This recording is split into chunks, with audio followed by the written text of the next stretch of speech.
你家秦美人都躺了1个月了，怎么还没见好？别是染了什么绝症吧？今日中秋宴，到处热热闹闹的，我们倒是一年到头都跟冷宫一样。我看那位就是天煞孤星，我们秦才人入宫2个月都成宠2次了。你们那位听说还是个姑娘，说出去羞死人了。听说当初在王府里就没伺候王爷，现今新帝登基将近1年，定是把他彻底忘了。就是，我可真羡慕你，跟对了主子有肉吃。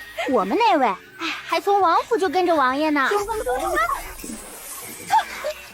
青青，哟，有人呐！小蹄子，你是不是皮痒了？欠打的是你们，皱眉，嘴巴真臭，赶紧洗洗嘴巴。你算老几？秦美人是你可以议论的吗？吃里扒外的小蹄子，觉得我们舒月轩庙小容不下你这尊大佛，那就赶紧走，哪里凉快哪里去。气死老娘了！青青，你何必跟那些人一般见识？明月姐姐，你没听那些长舌妇嘴巴多毒。不过他们倒没说错，今天宫里跟过年一样，只有咱们这里冷清清的。要是美人振作起来，有他们什么事儿？重生1月有余，我已认清了我这一世的处境。上一世，我在秦怀瑾的怂恿下出宫，却被心上人抛弃，私奔不成投奔娘家。可因为失了宫里位置，父亲势利眼瞧不上我，喜新厌哭，娘亲也没有安宁日子，被排挤被休弃，最后摔落悬崖，草草而终。娘亲，出宫并不会更好，辅天之下莫非王土，与其出去当逃奴，至少在这皇宫里，怎么都是人上人。眼下境况是差了些，但只要活着，未来便有可能。青青，美人可是要起了，东西可备好了？都好了，都好了。伺候我梳妆吧，咱们舒月轩偏远，到百花阁好长一段路，得尽早出发。美人终于要争宠了吗？不争宠，我留在这宫城里做什么？在这皇城里任人宰割，并不能成仙。太好了，美人的好日子要来了。既然已经想清楚，老路我就不会再走。那些想害我的人，这一世我定不会让他们再如愿。娘过我都要好好的。秋月，秋月，正好中秋夜，他爱上天，爱找谁赏月找谁去。不妨碍您去抱大腿了，秋月姑娘。美人总算振作了，倒是皇上不及太监急了。眼下咱们出去，便是路边野猫都能踩一踩。他们笑话美人乡下长大不得宠，气坏我了。乡下又如何？见到我这个乡下人却得行礼。到底谁更高贵，让他们自以为是吧。我以秦家养在老家的庶女身份进宫，但并非京城秦家女，不过是当年老皇帝病重还要选秀，秦家舍不得秦怀瑾进宫，担心他进宫就要守寡，便在老家选适龄女子入宫。我爹倒是舍得卖女求荣，把我寄给了秦家做女儿。好在先皇后善妒，把我点给九王爷。新帝登基后，秦怀瑾如愿进宫，满打满算也不过2、3个月，而我已经是跟着新帝2、3年的老人了。不过我清楚咱们青青是为了我好，可急也没用啊，急皇上就会来吗？我知道，我就是看隔壁有赏赐，而且秦才人才进宫多久，都侍寝了。可美人还是闺女，我眼红啊！你知不知羞？宫墙里没有恩宠钱切残点是福气。美人，秦才人带人把奴婢架开，奴婢实在拦不住。你怎么没病死？谁能想到平日里柔弱的秦才人会有这跋扈的一面，而这一面只对着妹妹我。姐姐大驾光临，不知有何贵干？见你一面比皇上还难，不知道还以为咱们舒月轩是冷宫呢。妹妹身体抱恙，自然闭门不见，免得传染给姐姐。姐姐错失皇上的恩宠，到时就不知该怨谁了。同姐姐一道入宫的秀女那么多，姐姐又非姿色最佳，自是得宠一天算一天。至于亏心是谁在做，想必姐姐比妹妹清楚吧？装什么清白大闺女？要不是我们秦家，你这个乡下丫头能进宫，别太得意，一副狐妹子的模样，给谁看呢？你的意思，皇上的女人是狐妹子？古往今来，狐妹一词必与祸国殃民挂钩。姐姐诅咒谁呢？我是说，你就会使这些破玩意儿，勾引人。姐姐说的什么胡话？既跟了皇上，自是以皇上为尊。难道姐姐成日脸也不洗，手也不擦？知道你平日里在皇上面前扮可怜装柔弱，有多讨人厌了？主子在说话，你碍什么眼？死奴才！才人恕罪！才人恕罪！该死！我的人轮不到你教训。你这巴掌是罚你越俎代庖，不懂规矩，不会喊你一声姐姐，真以为自己是我姐了吧？怎么是打呢？这叫教你做人。我位分比你大，教你又怎么了？喊你一声姐，不过是走个过场。你们说说，谁才是姐姐？美人，秦美人说的是我，永远是你姐。秦才人每回来都这样，还要拿走美人的东西，怎么跟强盗一样？太虚伪了，表里一不一。不过是几瓶香膏香露罢了，不打紧。美人使不得，无妨。人有贪欲，姐姐这善妒又爱攀比，以后有吼得她跳得空。才人，说不得隔壁这些香膏真有用，瞧着才人的肌肤更细腻白滑了。都是些狐媚男人的烂招绿，咱们才人貌若天仙，便是不用这些野极美。皇上龙章凤辞，要是当初爹爹不给秦柳诗这个贱人机会，现在哪会有这么多烦心事？要是当初在前体就跟着皇上，那该多好。秦才人上个月就在准备秋夕宴的献艺曲目呢，美人什么都没准备。谁说没有？我带这张嘴过去。舒月轩最近伙食不好，今夜全当改善伙食了。美人心态真好。这可是少有能见到皇上的机会了，下一回不知道什么时候呢。咱们皇上今天可没这个心思，这也不是一件衣服、一首曲子就能拿下的。美人生的美，我勉强信了。美人，我以前一道进宫的同乡，现如今管着承恩不适宜，我塞了些银钱让他替我打听，才知道原来美人的绿头牌压根没放上去过。这要是能被翻牌子，那真是活见鬼了。到底是谁和我们美人有这样的仇？稍安勿躁，快了。别人来赴宴都是花枝招展、争奇斗艳，美人倒好，素面朝天就来了。秋夕宴，皇上可高兴不起来，我就不白费功夫了。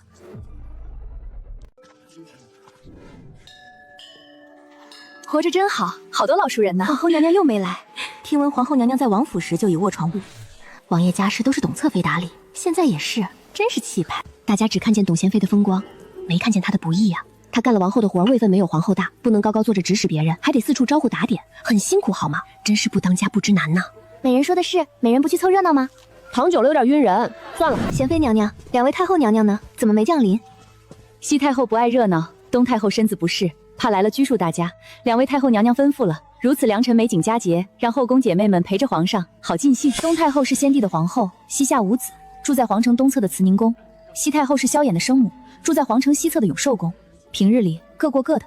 东太后出身显赫，花一样的年纪进宫伺候老皇帝，倒也是捞了个太后的位置。西太后以前只是先帝的昭仪，没背景，不受宠，母子俩都备受冷眼。谁料到儿子争气啊，无人问津的九王爷一登基，一下子摇身一变，从无人搭地的老妃子变成一人之下万人之上的皇太后。皇上驾到！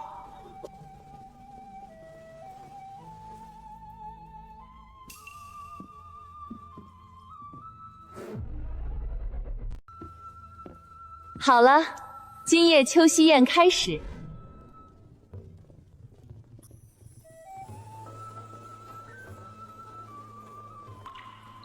都是妖艳贱货。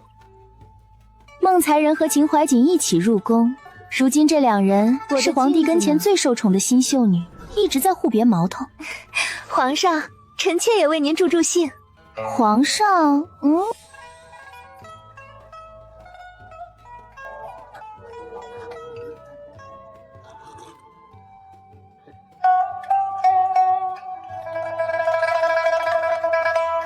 孟才人略胜一筹，秦怀瑾还是得练练。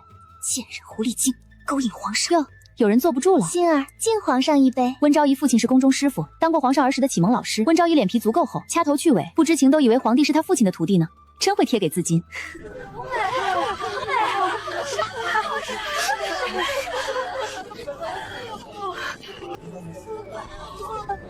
皇上，咱去外面瞧瞧，也跟大家热闹热闹。走吧。不行，秦柳树这副狐媚样子，不能被皇帝看了去。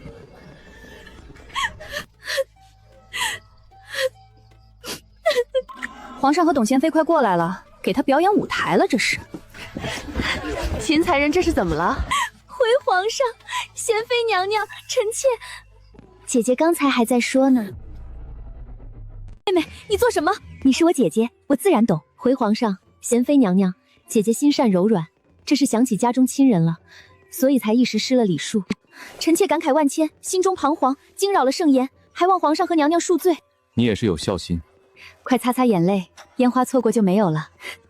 是。皇上喜欢有孝心的。也不知道今晚会翻谁的袍子，定然是才人。才人那一曲可比那位秦才人强多了。净室房的人来了吗？是不是我？回才人，没有。秦柳碎，姐姐，你怎么也过来小竹林了？你也来赏月吗？大半夜不回宫，鬼鬼祟祟的。你来这里做什么？妹妹宴中饮了几盏酒，心中烦热无睡日，便走到这里来。此处赏月极佳，姐姐要不要一起？乌呲嘛黑的，谁要来这里赏月？阴森森的，你不是要做什么亏心事吧？这皇宫里上真龙坐镇，谈何阴森？况且我来赏月，能有何亏心事？姐姐不要以己度人，一副狐妹子的样子。你不要老是用这种语气对我说话，你以为你是谁啊？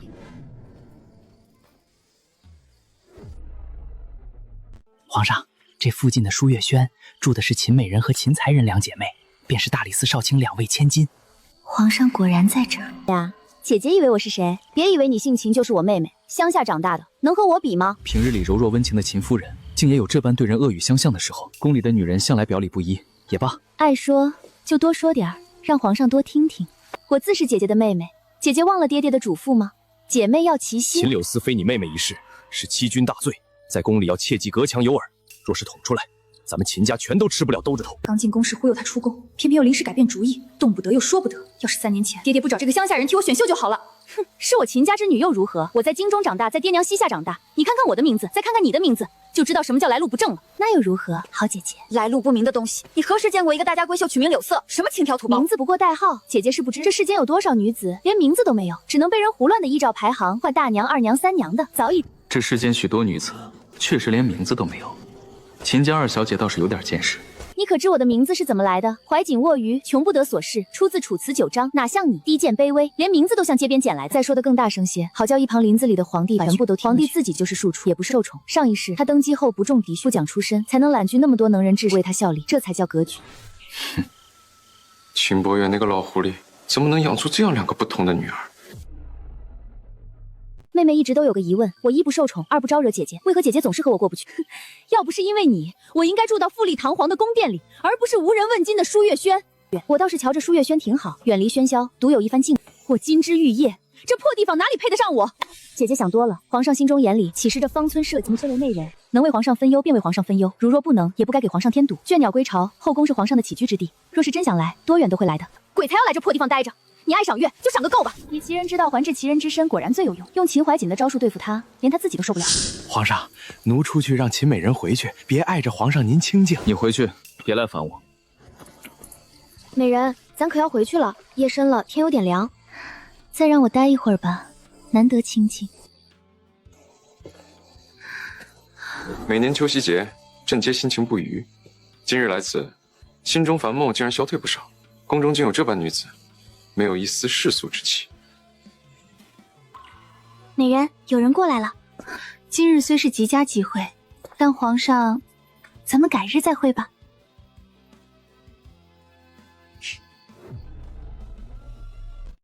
美人，您今晚不是去见皇上的吗？皇上今日心情不佳，我只是要叫他对我留下些许印象。都等了3年了，不急这1日2日。皇上今日心情不佳，是在悼念故人。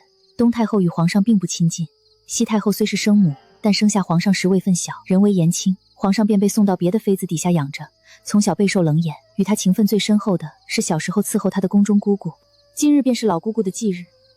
这都3天了，皇上一天不临幸后宫，后宫就失了多少成雨露的机会。皇上正当壮年，这真是暴殄天物啊！这是新的牌子，要不要再看看？今晚不照，退下吧。老祖宗，奴尽力了，可是这军心，奴左右不得啊。皇上每日早早起来打拳，却不把这精力播撒在后宫的花朵上，已经4天没招人伺候了，真是浪费。左右难以入眠，也罢，出去透透气。青青喜欢莲花，眼下开得正好，不如给他采几支泡水喝。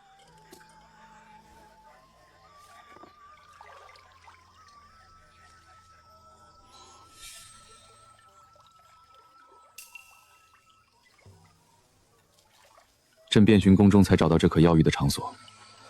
朕来这里药浴，他来这里洗脚。好香啊！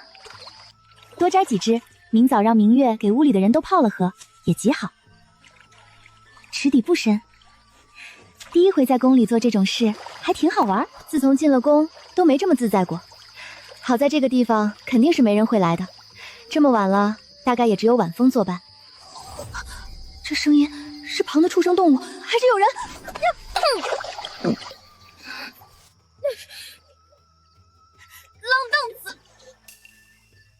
朕用这药池子解毒，世上无人知晓。快放开！若是有意为，此人人头不保。不放，你又要如何？不止浪荡，还流氓！本宫是皇上的人，你这般无礼，就不怕宫规处置？哼，便是无礼，你又能如何？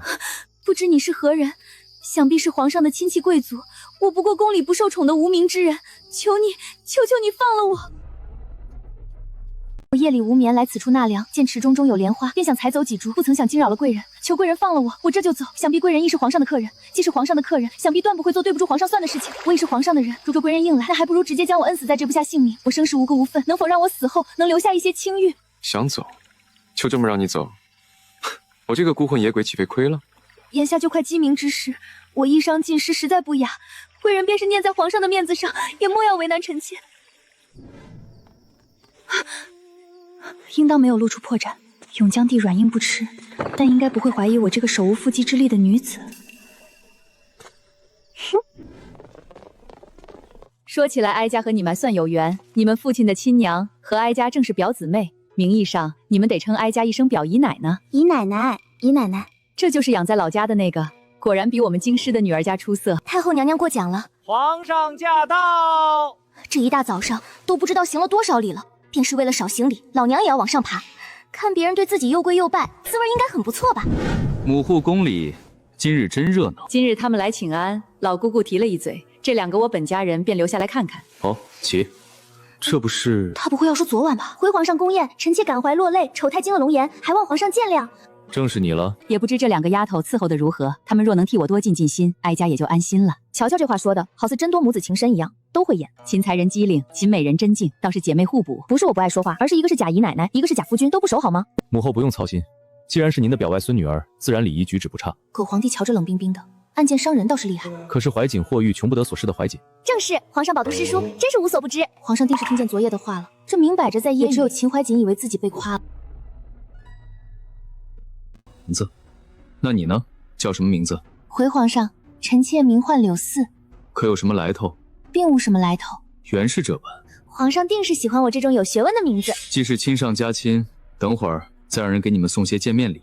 秦美人从舒月轩这般远的地方走过来，累坏了吧？来跟太后请安，能嫌远吗？不远，臣妾走过来正好锻炼身子。倒是位玲珑佳人，我说怎么气色这么好呢？看来哀家也得学一学。太后这般仙子般的容貌，哪还用得着这些？敢抢我的风头！太后不知，妹妹是真闲不住。我今早听院里的侍女说，晨间起来就看见妹妹从外面回来，衣裳都湿了呢。真是见不得我好啊，给我泼脏水了，这是湿了身子。我是听侍女说的，难道是那下人看错了，还是乱编排的？我回去一定好好教训他们。皇上既然悄悄跑去那里，又差点想将我灭口，想必不想人知道。唉，要不要说实话呢？和秦怀瑾不和这种事，眼下也不能显露出来。永江帝不喜欢后宫窝里斗，也不喜欢参与后宫女人堆的事情。那侍女没看错，臣妾夜里难眠烦闷，便去园子里散心。走着走着，闻见莲花池里的香气，便想着去摘几枝莲花，早晨可以泡露水喝。可不知那池水浅，一不小心栽了进去。臣妾以为那个时辰必然无人，便没惊动下人，自行回了舒月轩。没想到竟然被人看去了。皇上不像不悦的样子，这步棋走对了。妹妹真有兴致，那么黑的夜里居然自己出门，换做我听见风吹草动，谁知道是什么，都要吓坏了。姐姐莫要说这些，便是风吹草动，不过是风吹的枝叶摇摆。有皇上真龙之身坐镇，难不成还有和鬼神之说？妹妹这是何意？姐姐没有这意思，只是我身子弱，容易受惊，吹不得风，倒是被说的好像是刻意为之。我真是……这演技实在是高，男人多半吃这一套，难怪上一世秦怀瑾能坐上皇后的位置。也罢，秋夕已过，但白日里依旧燥热，莲花泡水清热宜人，秦美人倒是有心。和永江帝这种聪明至极的人说话，真是费脑子。莲花镇心祛湿，又清心凉血，臣妾夜里难眠，才想着采来泡水。莲花是好物，今日朕倒是得了不少。等会儿让上京局的人给各个宫里开去。想去便去，那小竹林是个好地方。美人若是实在睡不着，多去走走也是好。这是什么意思？美人收好，奴先走了。劳烦公公了。不知隔壁姐姐，皇上赐了什么？回美人是一盏玉雕的白莲花，奴回去复命了。美人，这是怎么了？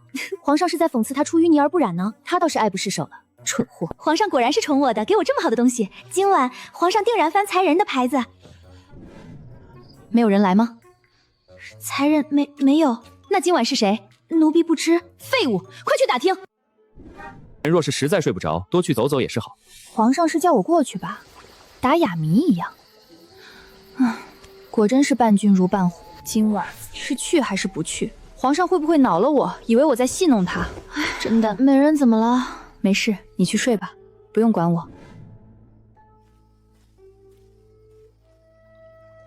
没人啊，看来是我想多了。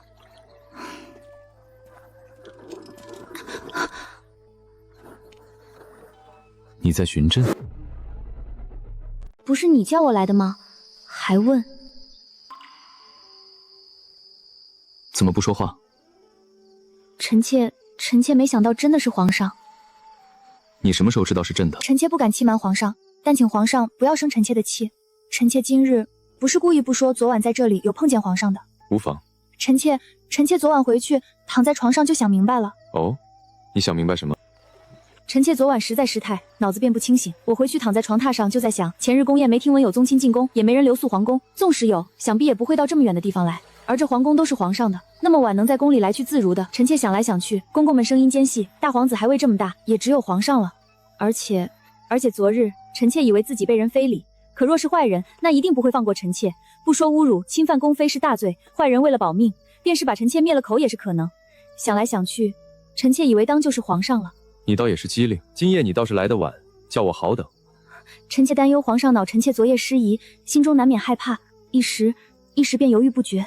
朕还以为美人刻意吊着朕，你说你该不该罚？臣妾不敢，狗皇帝果然不好评。既如此，让朕等了这么久，你是不是该让朕罚罚你？这种话叫人怎么答？难道我可以说你想得美？他不会让我也一起吧？还是让我看他泡汤？你可以回去，不然就替朕捶捶肩。回去？我是活得不耐烦了吗？皇上别逗我了。不错，按按头。什么时候才能结束啊？我的手快要断了。你这般跪坐着，手脚可还能动？我有的选吗？难道叉开腿才捏？皇上是有点麻了。皇上，既坐麻了，不如下来陪朕泡一泡。倒也不用如此特殊哩。皇上，可还要臣妾给你按头？皇上，臣妾害怕，能否……你怕朕在这儿变猴急？你答朕一个问题，朕便放了你。这几年倒是冷落了你这个好姿色的，阴差阳错全错过。现在，准备好伺候朕没？是我昨夜表现得过于贞洁烈女，皇帝才会这么问吗？你不说今晚就别想走。这宫里还有人等得像臣妾这样久吗？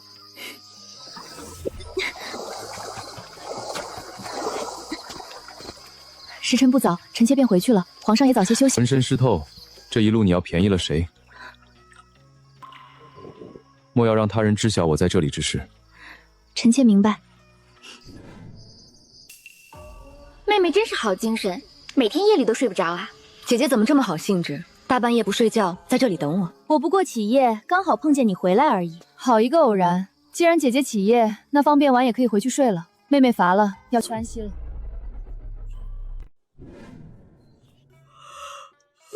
秦才人这是怎么了？大早上的打了多少阿钱？是不是身子不适？回娘娘，臣妾只是昨晚起夜受了惊吓，回去后躺着睡不着，并非身子不适。这还不是身子不适，都吓成这样了。你素来心软胆小，是什么将你吓得睡不着了？娘娘既问了，若是不回答，便是臣妾的不是。臣妾昨夜起来，听见院子里有动静，便走出去一看，居然看见了妹妹从外头进来。秦美人许是睡不着，出去走走。亲妹妹你也吓到了，那胆子也太小了点儿。皇上找董贤妃管后宫也不是没道理，直白最能治人。臣妾怎么会怕自己的妹妹呢？是妹妹湿着身子回来，身上还穿着什么？臣妾不敢说。前面铺垫那么多干什么？真是闲的。皇上驾到！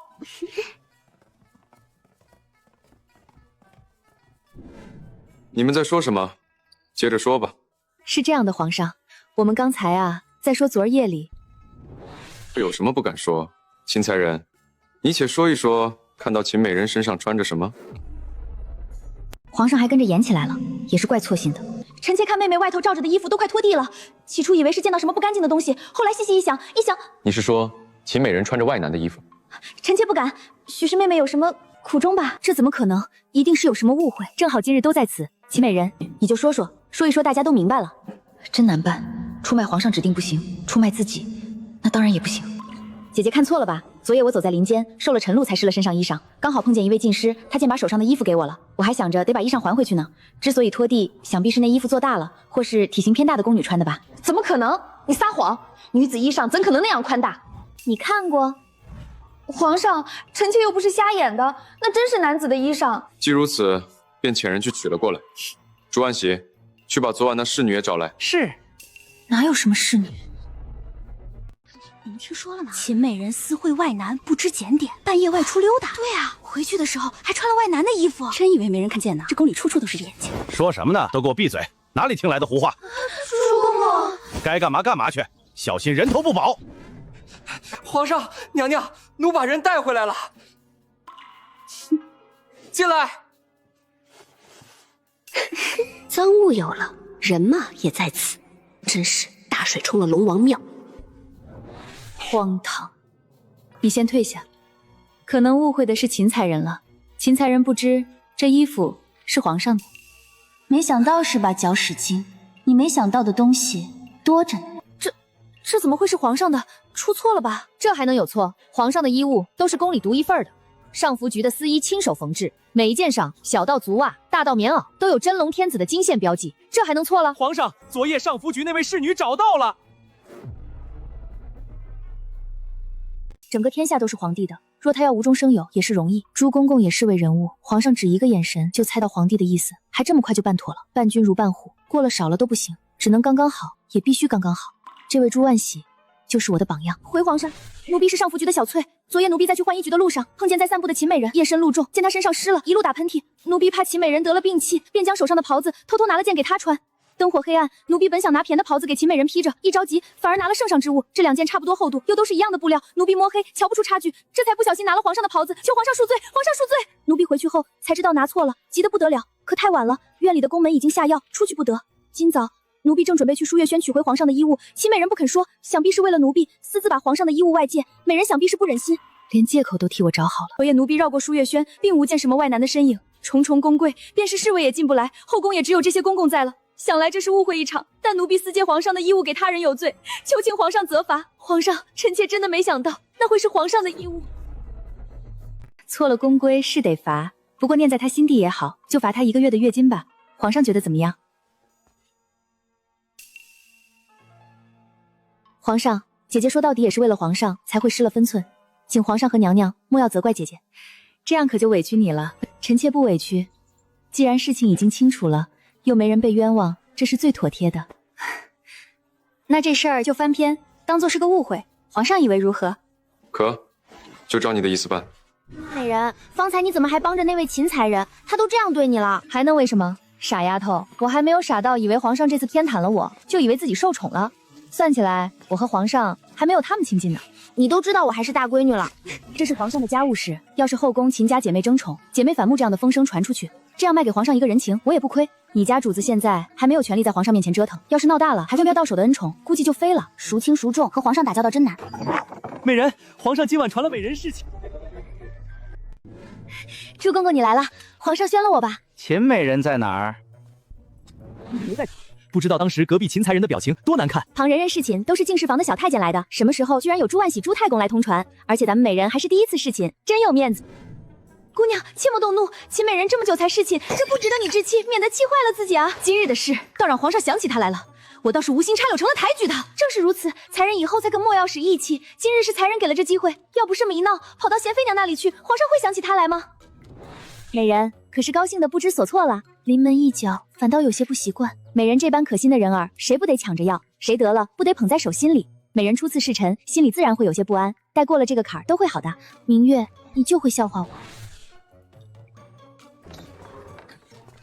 不知他又发的什么疯，这么早就在准备了，果真是下作玩意儿。这么多香膏香露，用得着这么多吗？别回头熏到皇上了。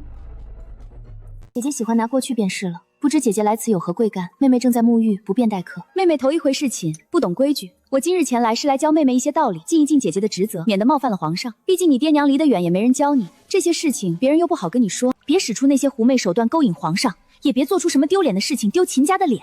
伺候皇上的时候端庄点，别太丢人。要是换做上辈子，这些话老娘还真听不懂。现在还是黄花大闺女，却什么都听懂了。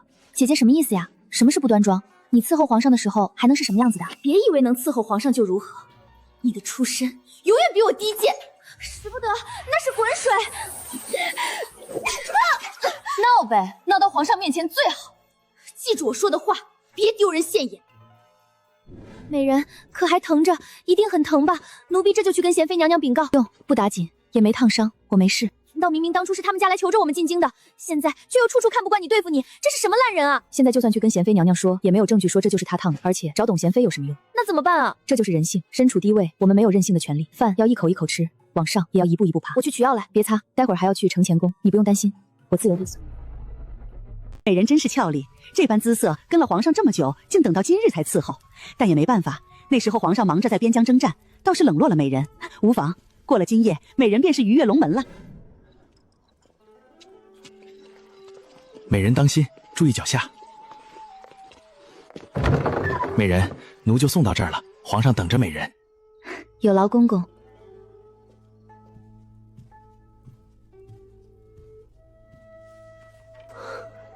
这还要给人看？过来，难为情。你倒是脸皮薄，出去吧。皇上，这样可以吗？会不会逾矩了？也是，那要不我让他们进来守着？皇上，请皇上恕罪，但臣妾真不想。你何罪之有？今日你穿的是真素净。皇上，臣妾实在不知穿什么衣裳见皇上好，索性便化繁为简了。清水出芙蓉，这衣服在你身上倒是更加好看。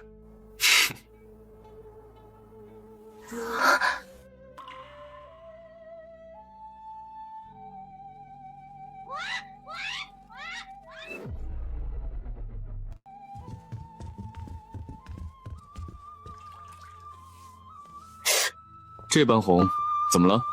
没事儿，就是臣妾今日不小心弄到的。是吗？美人，今晚还是传了美人侍寝。只想装死。听说这还是皇上登基后第一回在妃嫔初次侍寝后，连着2天召同一人侍寝的。美人，您不知道，今天明月都忙着替您的党课，咱们这冷落的舒月轩也是要热闹起来了。都是一群趋炎附势之辈，不见也罢。才人，你好歹吃一点东西进肚子里。昨夜秦美人没回来，您就翻来覆去睡不着了。哪里？才人，你这又是何苦？皇上后宫这么多女人，没有这秦美人也有别人，这是何必呢？而且才人的恩宠也还在，皇上不过照了她一夜，有什么要紧的？昨夜是秦柳溪，今晚本就该轮到我。走。大公公，给大家好好交代，昨日你们舒月轩出了什么事儿？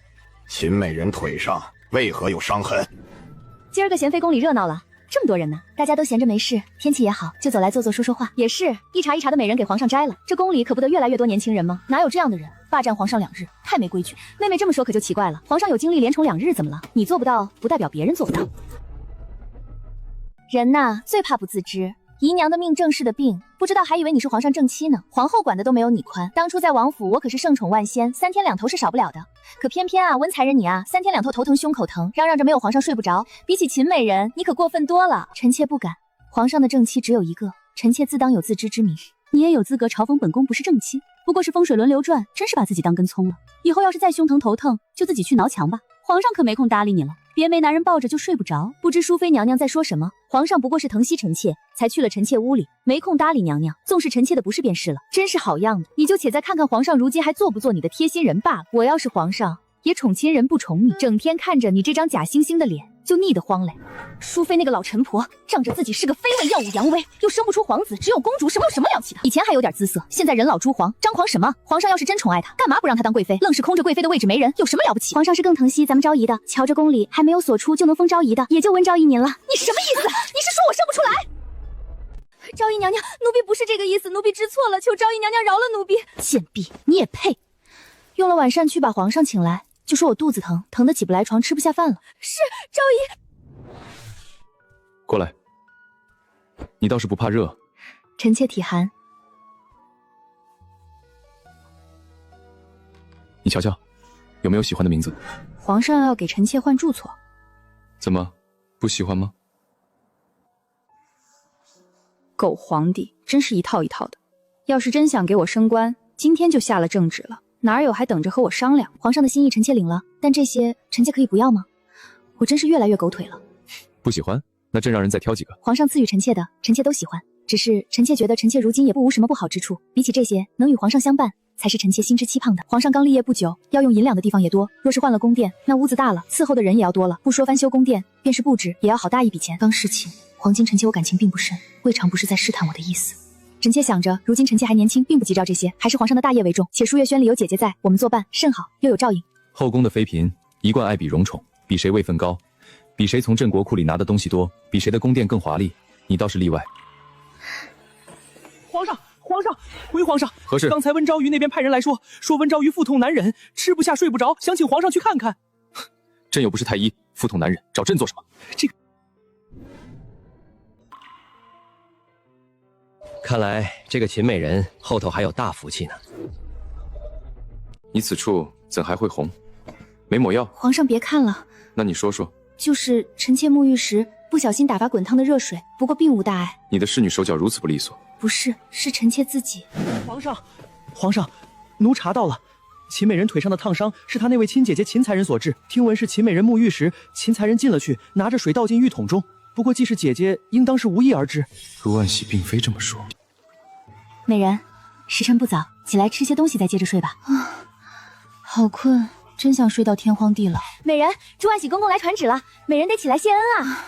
皇上特意吩咐了，今日午膳美人想吃什么就点什么，让上食局皇上的厨子给美人做了送来。皇上真疼咱们美人，这上食局皇上的厨子可没给别人做过菜。朱公公，不知上食局可能做一道阿胶红枣乌鸡汤？美人尽管点，想吃什么点什么，其他的再由他们想办法。那就再来一道栗子鸡肉灭豆腐、蒜蓉蒸丝瓜、土茯苓赤小豆，先这样吧。这个秦美人果然与众不同，若是庞的妃嫔，得了这样的工会，哪敢点这么多呀？那奴先回去了。辛辛苦苦伺候2天，任人宰割，吃他一顿黄宴怎么了？真该每次都吃呢。美人会不会点的太多啊？难道你担心我给皇上留下一个饭桶的印象？这里头有你们的份儿，才不多呢。美人你也太好了吧，真的好，真是天底下顶顶好的主子，连皇上省饭吃都没有忘了我们，别的主子总是又打又罚，您真好。美人，这前后对比也太大了，前头不受宠那时，别说这些山珍海味，就是想要新鲜点的菜都难，能入口那就很不错了。美人得了宠真好，日子完全不同了。快把明月他们喊来，趁热吃。哎呀，美人怎么一滩红啊？可是美人的信期还要再2天啊！美人，朱公公又来了，皇上又宣了美人侍寝，也不带这么新鲜吧？后宫这么多花朵，也不用带着我使劲薅啊。信期也就这2天的事情，不会是提前了吧？明月，你去和朱公公说我小日子来了，然后去跟敬事房说一声。真是遗憾，也罢。若是今日秦美人来成了，那后宫估计得许多人坐不住了。要我说，这阵势3日都不止。以为美人昨天是信期，今天就没有了。奇怪，哎，小丫头你不懂，昨日不是小日子。哎呦，美人你这才是真来小日子了，快给美人换身衣裳。前头3日，再加上美人来小日子要6、7日，算下来，美人要休息1旬了。美人更衣好啦，这都1个多月了，皇上怎么跟忘了美人一样？隔壁被传了2次。每次回来都要在书月轩里耀武扬威，奴婢看了真烦。前朝伺候皇上的女人多如羊毛，只承宠1次的数不胜数，我已经算好2次了呢。真案怎么去得这么快？失宠是一回事，奴婢担心的是得罪皇上而不自知，那就难办了。既走了这条独木桥，便只有兵来将挡，水来土掩了。给贤妃娘娘、淑妃娘娘昭仪问安。哟，这不是皇上爱得紧的秦美人吗？哦，不对，听说已经许久没侍寝了吧？皇上又没把我打入冷宫，别笑得太早嘞。瞧问昭仪说的，秦美人这脸蛋儿，别说皇上，连我都喜欢得紧。这姿色，这身段，咱宫里我瞧着是找不到第2个了。是啊，皇上有了秦美人这样天仙一般的美人，自然看不下那些年老色衰的了。温昭仪谁都瞧不上，占着永江帝的宠爱不尊高，实在佩服。昭仪说的实在有理，在皇上眼里，现在除了秦美人，其他人大概都跟年老色衰一样吧。娘娘莫要打趣臣妾了。不说这些了，天气转凉，宫里该置办换季过冬的物件了。宁淑妃大气貌美，但性格不沉稳。董贤妃虽不得宠，但有永江帝的倚重，日子也不会太差。皇帝需要的就是她这样的帮手管理里后宫，不偏袒，不得罪，实诚但不蠢。不对，这宫里压根就没有蠢人，有的只可能是装蠢，不然早就死。都1个多月了，皇上怎么还不招美人侍寝？既来之则安之，没召见我，但也没苛待我，起起落落乃是常态。美人怎么跟那老僧入定一样？不知道还以为您活了几辈子呢。是差不多了，这世间除了生死，还有何物更重要呢？肃静，肃静！皇上来了吧？美人不去问安吗？这太招眼了，还得找出根源才能对症下药。停驾！你怎么在这儿？回皇上，昨日贤妃娘娘吩咐上服局给臣妾添置冬衣，臣妾今日来给娘娘谢恩。哦，怎么走这里了？这话什么意思？以为我故意来偶遇她？回皇上，眼下秋高气爽，宫道飘着梧桐树叶，臣妾觉得甚美，便想一路走着，一路欣赏到这边来。那你好好欣赏吧。这狗皇帝怕不是有病？这是闹哪样？起驾！皇上，好巧啊！臣妾走过来就碰见皇上了。我是哪里得罪他了？比待我热情多了。起吧。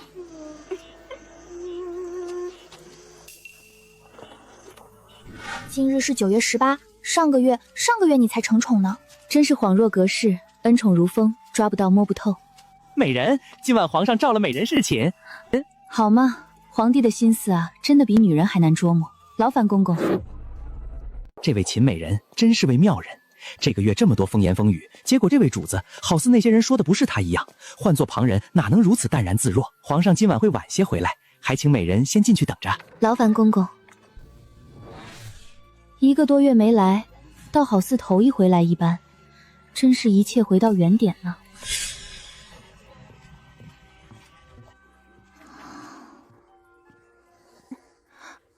皇上，可要臣妾伺候你更衣？朕都沐浴完了，还更衣？那皇上可要就寝了？还早。好似心情不佳的样子，火气可别出在我身上。多久没见美人了？美人似乎更标致了。这话说的好像没一起睡过一样。回皇上，好像1个月有余了。你可想朕了？朕这是变脸比天色还快。今日在宫里相遇，还跟不认识一样；到了夜里，就好像真情人一般了。那你是怎么想朕的？老姑姑没教你？那臣妾先回去了。欲拒还迎的伎俩，玩一玩便算了，还想将朕玩弄在手里。皇上，您在说什么？臣妾没有。朕还不至于糊涂到不知女人的小日子来几日，你倒厉害，一来半个月。我几时回来的？美人是寅时3刻才回来的。咱们这份荣华富贵来的真不容易，皇上也真是的。老姑姑来了。皇上也，皇上对美人荣宠万千，但以后美人还是莫要由着皇上了，这看得老奴都心疼。净室房那边，老奴替美人说去，美人这得歇息几日，上些药。好，劳烦姑姑。原来是在这里得罪他了，真是有毛病。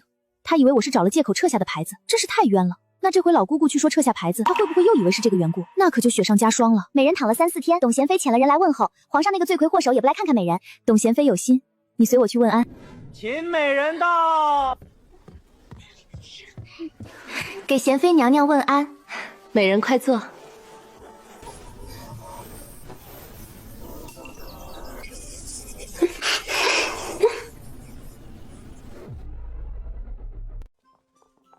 妹妹快来，咱们一起回去。哎呦，我说秦才人，你就体谅体谅你妹妹吧，刚病愈走不快的。谢昭仪关怀，已经好了。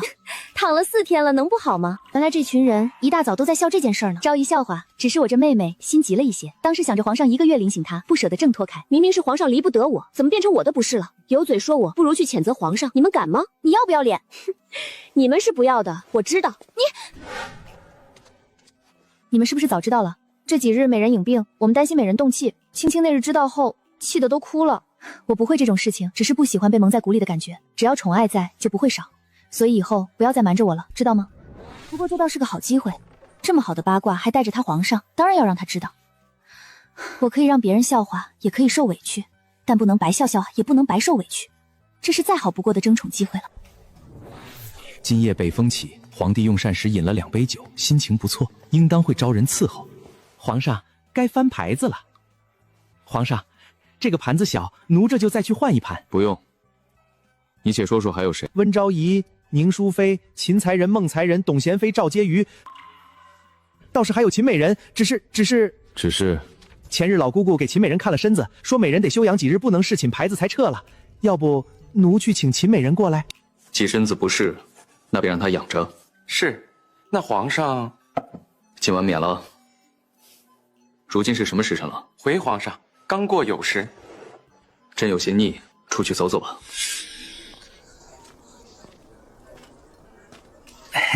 皇上，这都走到这里来了，要不去舒月轩看看秦美人？也好。皇上，您来看臣妾啦。你妹妹可在舒月轩？灯烛亮着，妹妹应该是在的。你且回去歇着，不用跟过来了。美人，可是还疼？疼倒是不疼了，但是老伯伯不是说这药得擦够5天才能好完全吗？都怨皇上，美人这般受罪，又有什么人知道？还得被人笑话。吉祥，给皇上请安。皇上，你就不用行礼了。怎么，话都说不好了？皇上，你怎么会来臣妾这里？怎么，朕还不能来看你？臣妾还以为皇上在恼臣妾呢，就偏要哪壶不开提哪壶。那日确实是朕不好，臣妾不是怪皇上，只是皇上若不给臣妾解释的机会，臣妾真是白受苦了。都怪皇上，害得臣妾1个月没能侍寝。又怪朕？也不怨皇上，是臣妾不懂事。那日回来，臣妾以为是小日子来了，便让人去净视屏把牌子撤了，见红了2天才好呢。结果又停了，臣妾还以为自己小日子不准，怎的提前来了又提前走了。后来这才3天，知道臣妾那面不是臣前妾的信息，小日子真来了。哦，那是什么？还不是皇上。朕方才进来，听见你的侍女在说有人笑话你，谁欺负你了？终于自己想起来，和我来提一嘴，效果可就不同了。哪有什么人笑话臣妾？臣妾只要皇上知道，臣妾巴不得天天和皇上黏在一起，没有皇上以为的不想侍寝。你若不想说，我便问问旁人。哎，皇上别呀，赶紧的去问。刚才的侍女进来，把事情一五一十说给朕。回皇上，前几日老姑姑来给美人瞧，便说美人身子不适，回去给净室旁说了撤牌子，从未出过这休养几日。这几日人不是谁传出去的，说美人脸皮厚，不知检点，愣是把皇上给媚住了，才如此需要卧床休养。今日美人能走动了，第一时间就去向贤妃娘娘谢恩请安，可他们又都在取笑话美人。青青不必当这个坏人，谁在背后笑话他？若真想知道，让人去查便得了。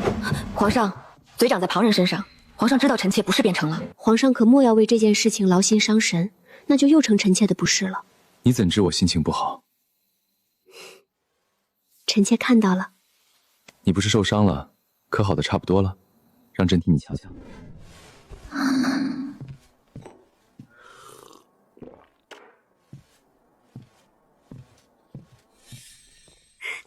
皇上，起。不早了，回去吧，别在外头染了风寒。皇上居然去看那个贱人，都不来我这里。才人，齐美人对外说是病了，皇上这才来看她的。你见过后宫这么多妃嫔卿生病，皇上去看过吗？也不知道使了什么狐媚技巧，把皇上勾成这样。才人，皇上虽然来看她，不也没有留下来吗？这宠爱给咱都不要呢。也是，看一眼就走，也不过如此。才人，打听到了，昨夜里皇帝回去的路上去了孟才人那里。贱人，他怎么勾搭皇上进去的？听闻是皇上自己走过去的。后宫这么多嫔妃，不是去这个就是那个，有什么区别？才人不好了！慌什么？毛毛躁躁的。朱公公来了，朱公公来扳指，隔壁皇上升他做3品的婕妤了。恭喜婕妤，贺喜婕妤。皇上这是在弥补我被人嘲笑的委屈吗？上一世这个时候，我正跟娘亲颠沛流离，好在这一世一切都不同了，一切都会越来越骄傲。秦杰夫真是性情中人，但还请保重身子，奴先回去复命了。皇上，不对，秦美人，哦不对，秦婕妤高兴的呀，眼眶都红了，奴瞧着又多心疼，想来婕妤是感恩皇上受宠若惊来着。看来这委屈是受大了。柳丝来给贤妃娘娘谢恩，这里就咱姐妹俩，别整那么多虚的，就坐吧。这段时间真是委屈你了，瞧现在把你吓得如此谨慎，前头我也敲打过他们别乱说，我顾背别人的嘴，好在传进皇上耳朵里了，皇上可上心了，让人去查。原是那日老姑姑出去时碰上秦才人，老姑姑嘴倒是严实，但以为是你姐姐关心你，便说了一嘴，谁知道这才传成这样。老姑姑是皇上身边的老人，皇上没重罚，那日说你不是的妃嫔都敲打了一遍。至于秦才人，你们姐妹也不好闹，我会同她说道，劳烦贤妃娘娘了。果然皇上一句话比谁都管用，是咱们皇上英明。姐姐早啊，怎么看不到我吗？小小位分却目中无人。给秦婕妤请安，贤妃娘娘有话跟你说，快些去吧。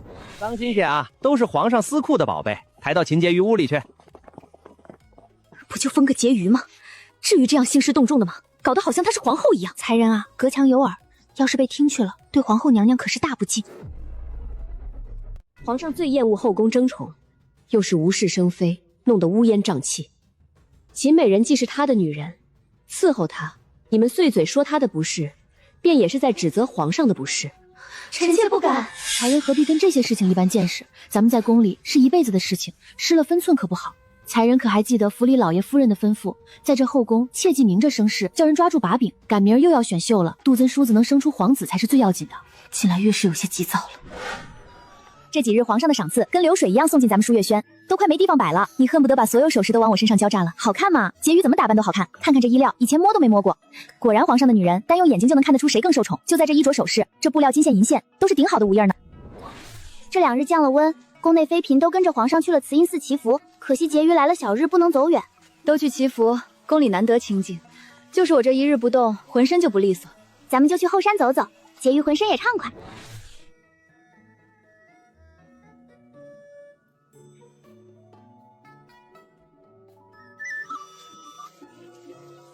哎呦，去瞧瞧，看看是怎么回事。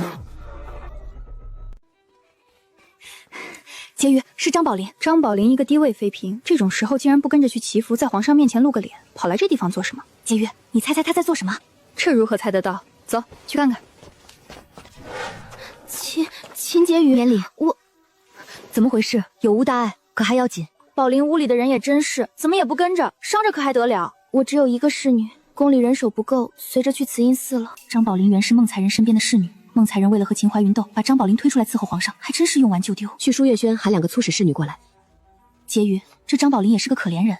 张宝林承宠后就不在孟才人身边伺候了，眼下是在温昭仪宫里过日子。温昭仪啊，跋扈善妒又傲慢，只怕日子不好过。张宝林原本就是侍女，身边没有伺候的人，是去了温昭仪宫里后，贤妃娘娘让温昭仪分了人伺候她，那这日子更不好过了。让温昭仪的身边的高位侍女伺候一个比她还不如的粗使侍女生起来的妃嫔，定是不尽心。这张宝林没有家世，那日皇上的宠爱本就是意外，那夜之后皇上便再没照信过她，想来这日子难熬。再忍忍，太医应当快来了。多谢婕妤，不然今日山上没有人，我只身一人真不知该怎么办。你怎么跑这么偏的地方去？臣妾前几日顶撞了温昭仪，昭仪说后山的药草可以治她的头疼，可是臣妾采了好几天了，还没凑齐一锅。这不是纯粹为难人吗？这个时节，树叶都要掉光了，哪里找那么多新鲜的花草？你这脸色，瞧着身子本就不是下的，怎么没跟昭仪说你身子不好？臣妾说了，但太医也瞧过了，竟告是我身子偏弱才会不适。他说更要多动，如此久了便不会动不动就生病。当初谁知只是开始。这后宫说靠家世也不靠家世，若有皇上宠爱便胜过一切。可惜张宝林。婕妤，张太医来了。微臣见过婕妤，见过宝林。快免礼，张太医，你赶紧给张宝林看看，他方才在后山摔着了，不知有没有伤筋动骨。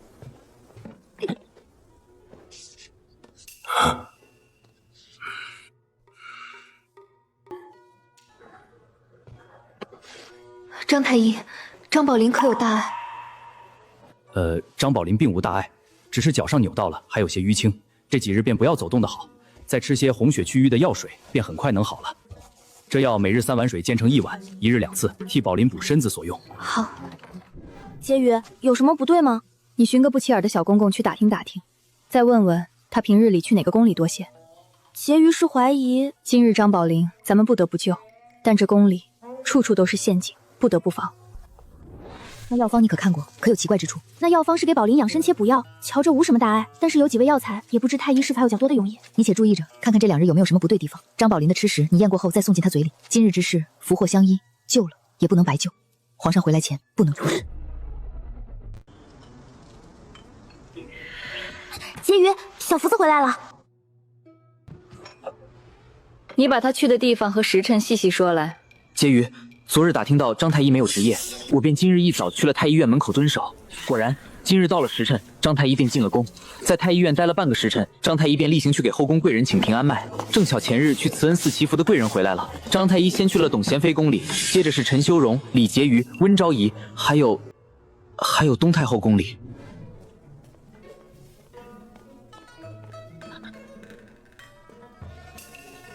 他在太后宫里待了多久？足有小半个时辰。这就真是巧了。今日秦怀瑾也去了东太后宫里，请平安脉，何须这么久？是外男，和妃嫔相处的有些忌讳。婕妤猜一猜，奴还在太后宫外瞧见谁了？谁？还有温昭仪。给太后娘娘问安。舅舅，怎么样？那张宝林可稳妥？回昭仪娘娘，张宝林脉象并无大碍。真难，若是发力了，那边便会察觉。脉象没太稳，那肚子里的东西就除不掉。听温昭仪说张宝林有喜了，可是真的？是。那么高都摔不死他。那张宝林原是下贱粗使侍女，身子自然壮实。那现在如何？这事儿可办得妥当。昨个舒月轩那边间腿上情死伤着了，但只是皮外伤，我按照吩咐办了，想必无人怀疑，那药方也没有不妥之处。那怎么还好好的，怎的还不滑胎？才人，这事儿急不得呀，又得是在秦婕妤身上出事，又要不露出马脚，急不得。若是着急，很容易成我们的罪过。他若送回来，就告他见死不救；若留在舒月轩，就让他在那里滑胎。舅舅可有把握？不敢说10足10，但9成9是有的。那微臣便先退下了。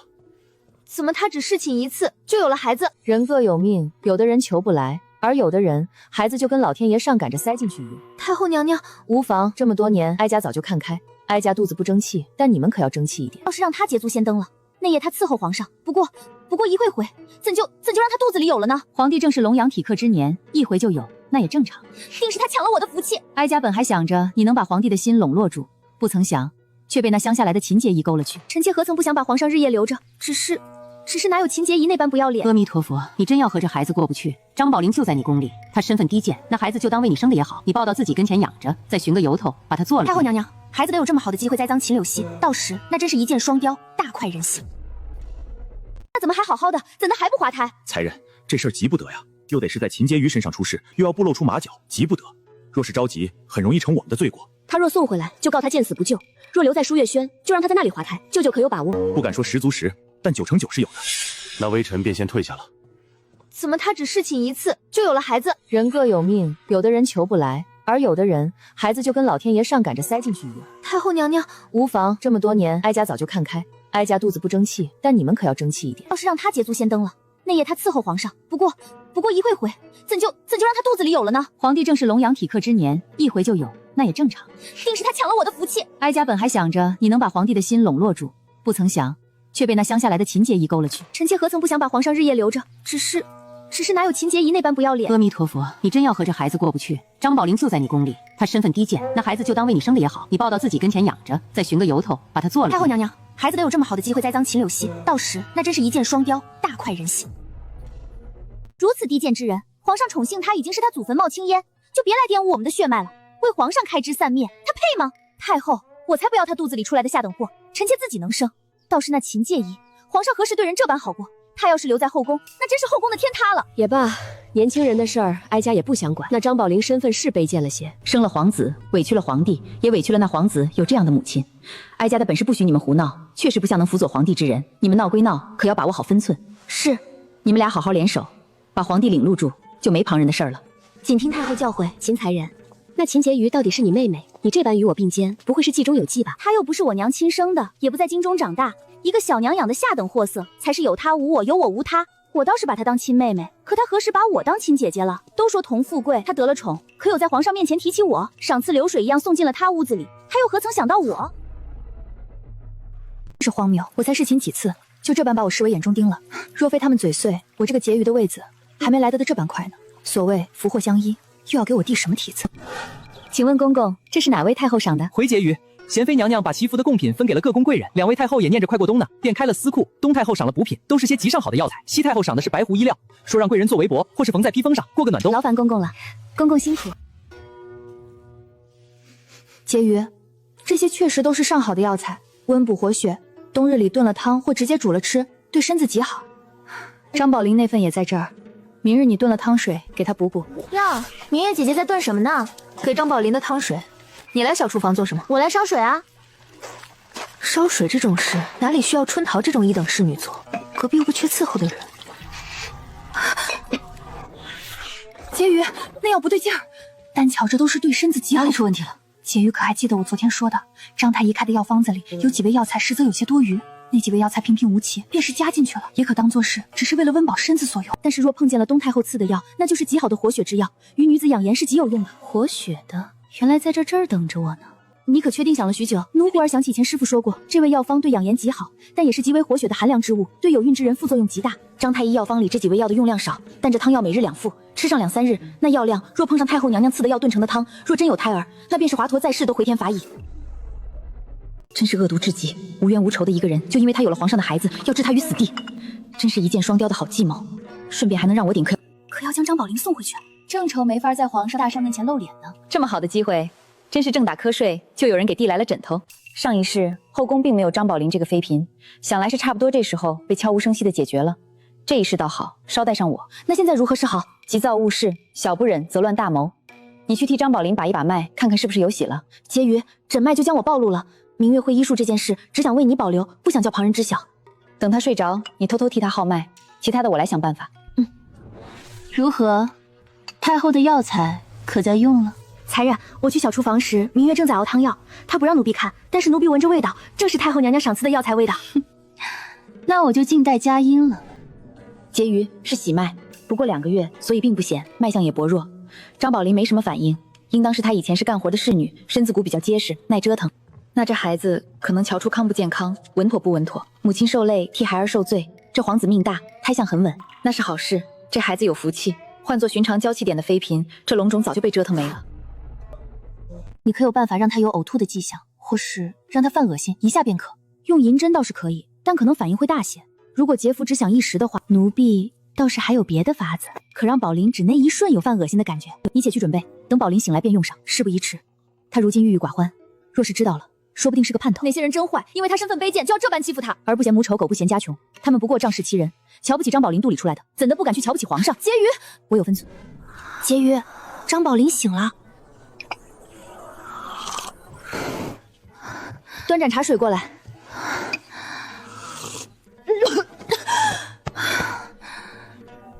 婕妤，臣妾出身粗鄙，动作难免不暇观了些。当然不是，我是看你忽然在呕吐，突然想到一件事。婕妤说的是什么事？不知宝林这个月小日子有没有来？你的信期可准确？以前是准的，许是这个月身子不适，还未到。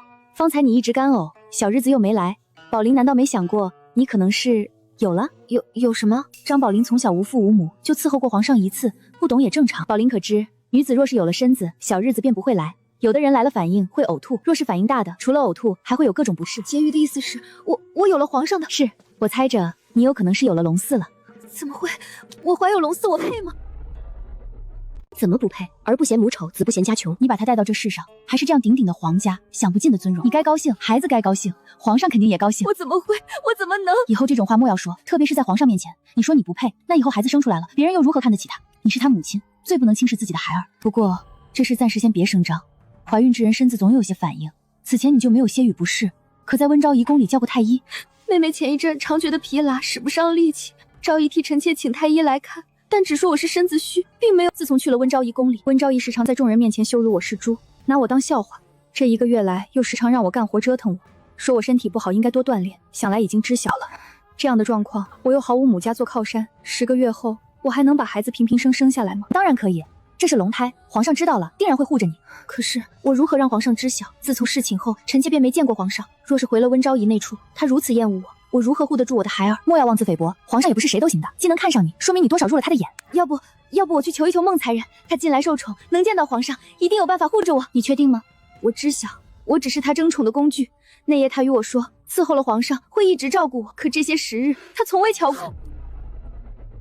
我并非质疑你和孟才人的关系，也不想挑拨。只是这事在皇上知道之前，越少人知道，你就越安全。你想护住肚子里的孩子吗？那这件事情得这样，你觉得如何？臣妾愿意一试。臣妾脑子愚钝，毫无章法，都听婕妤的吩咐。我自己没了不要紧，要是孩子有闪失，臣妾真的想和那些人拼了命。那你先休息，今日情绪有些激动，先睡吧。婕妤，张宝林已经睡着了，你可以放心了。张宝林这段时期心惧荒神，夜里怕没少失眠，心里没有着落。如今有了孩儿，许是神思反而定了下来。明月，太后赐的那些药，你与从张太医药方里挑出来的，那都与几味药好好存着，我要用来养颜。奴婢知道了。你在倒腾什么？回才人，没什么的。才不能说呢，这是我们婕妤的东西，谁稀罕知道？春桃，你去打听打听，看看他们又在耍什么小伎俩。怎么样，打听出来了吗？回才人，那清清明月嘴巴都严实得很。然后呢，奴婢便去了后院跟别人打听，那小福子说那是养颜秘方，可保青春永驻，让脸蛋跟桃花一样美，说他们婕妤美训都会用呢。藏得真深。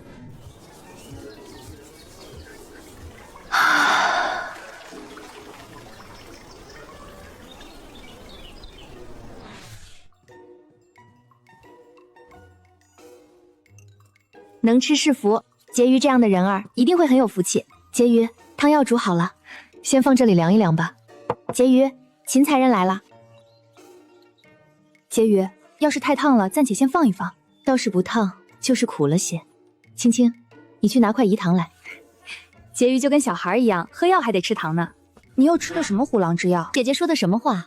妹妹不过身子虚了，趁着入冬补补，什么虎狼之药？姐姐莫要乱说。我最近身子也虚，不如先让我尝一尝。姐姐要是喜欢便说，妹妹往后让人多备着点儿，也给姐姐屋里送几副，想吃就能自己煮，不用跟饿死鬼一样。谁要你的破东西了？我就是尝尝味道如何？谁要你当假好人？这破烂玩意儿我还能稀罕？不送。这是谁的药？回才人，这是张宝林的汤药。按照张太医的意思，这药量积攒到这2日也差不多了。今日若是张宝林有什么大动作，扯到胎气，那这药立刻就会生效。快去送药吧，别耽误了病情。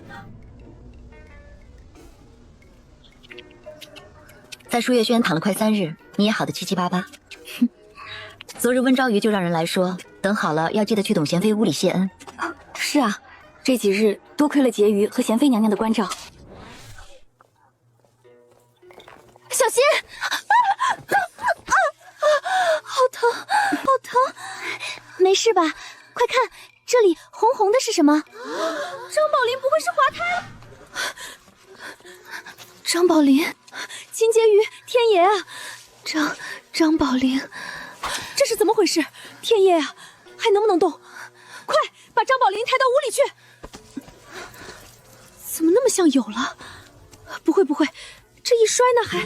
且忍忍，太医快到了。哎呀，不会真有了吧？可这本来天大的喜事都变得……刚才妹妹跌倒，好似碰到了张宝林。想来，不过妹妹肯定是无心，谁能想到张宝林有身子了呢？张宝林身体好，怎会一跌倒就滑了呢？那台阶不高啊！乱说什么？什么滑不滑的？龙嗣自有上天庇佑。娘娘，太医来了。免礼，快给张宝林看看。阿弥陀佛，阿弥陀佛，菩萨保佑。啊！娘娘，张宝林的胎已经没了。娘娘当心！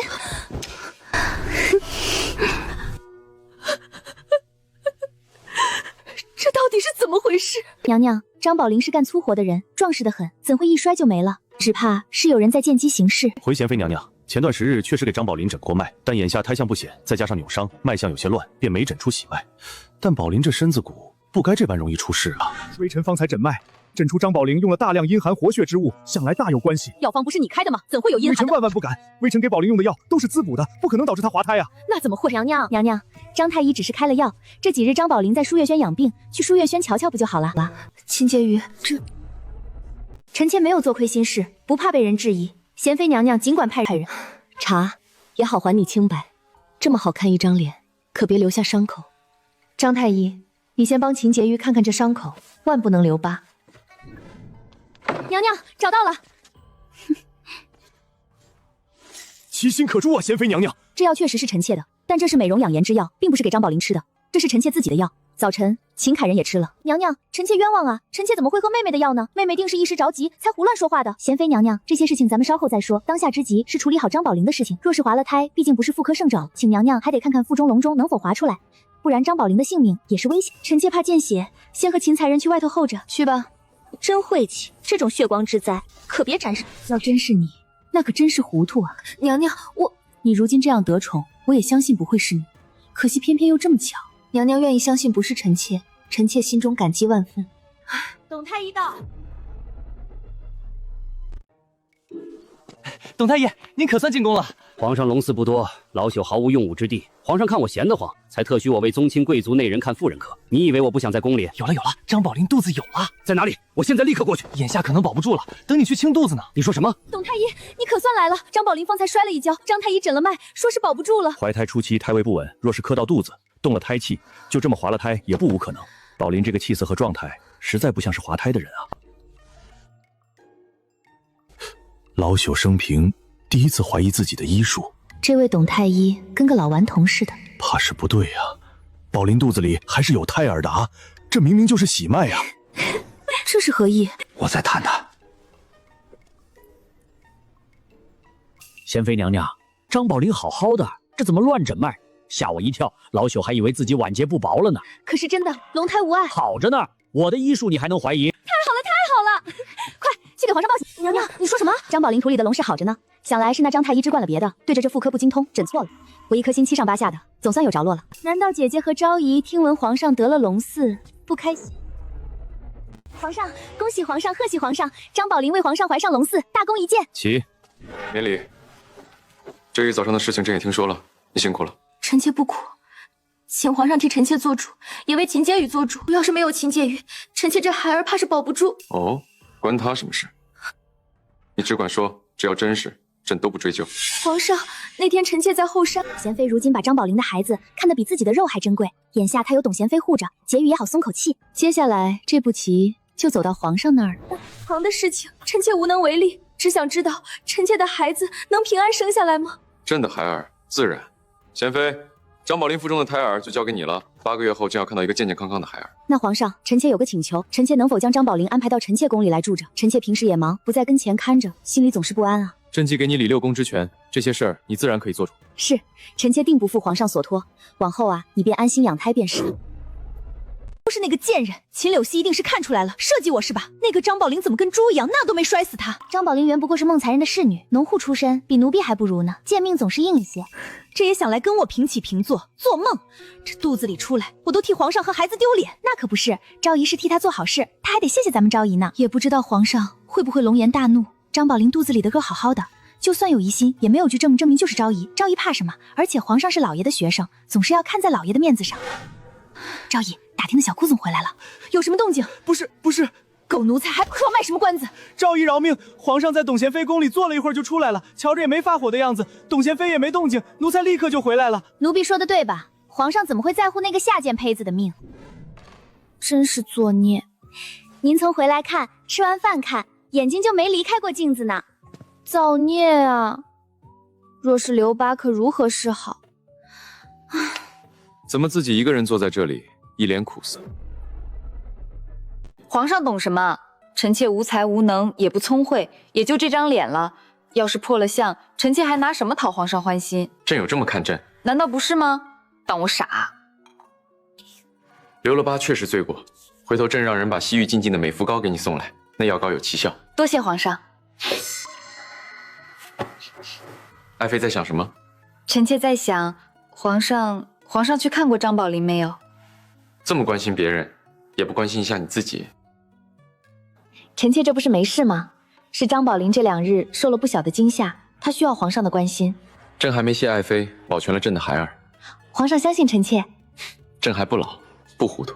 臣妾没想到张太医这种为皇上效力的医者，居然会这么毒辣。想来是有人指使，这才将计就计。皇上不会怪罪臣妾吧？臣妾不管，皇上一定不会怪罪臣妾的。朕自然不会这样糊涂。你不想服侍朕？那日的伤还没好？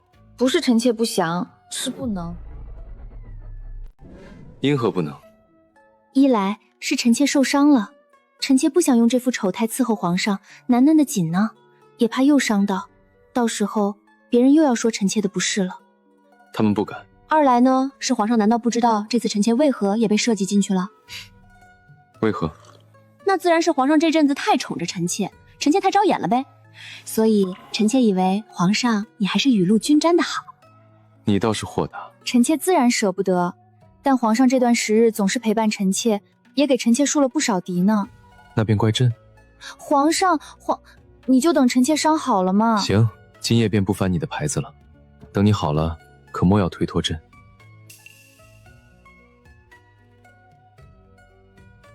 你好好歇息。皇上，臣妾替你整理外罩。朕先走了。恭送皇上，今晚可一定要翻秦淮锦的牌子。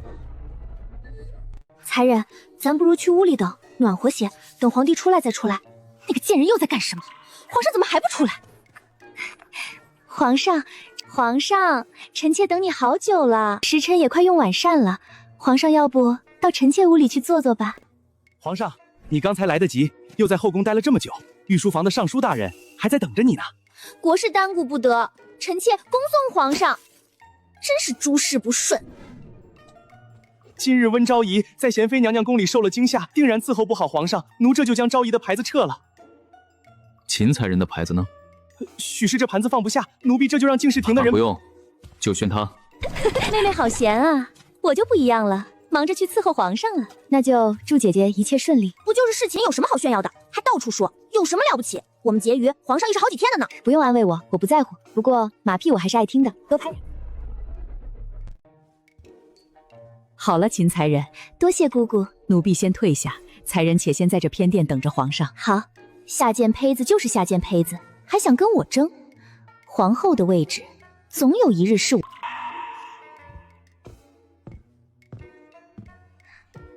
安置吧。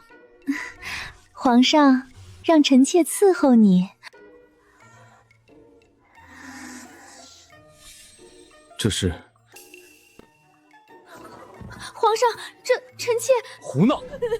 才人冒犯了。皇上，臣妾真的不知道啊！怎么会这样？臣妾好委屈啊！才人啊，可别哭了。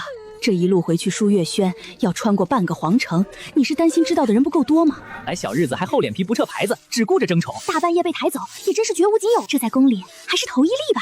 这在宫里平时还瞧不起我们孟才人的真是呢。我看他倒是出身富贵，做的事情也不怎么高雅咧。可有打听到是为什么？还没伺候就被抬走，也是没谁了。奴婢听人说，秦才人来了小日子，知道自己到了信期，竟然不叫净室房的人撤了牌子，真是为了承恩，脸都不要了。这根簪子是皇上赏给我的，一套有2只，另一只赏了秦怀林那个贱人。他的镶了10克珍珠，我的只镶了6克。那日在皇上跟前，他说我这只小了些，但袖珍可爱，让人欢喜的紧。最烦见他那副做作无比的模样，不过蒲柳之姿，真以为自己是明珠啊！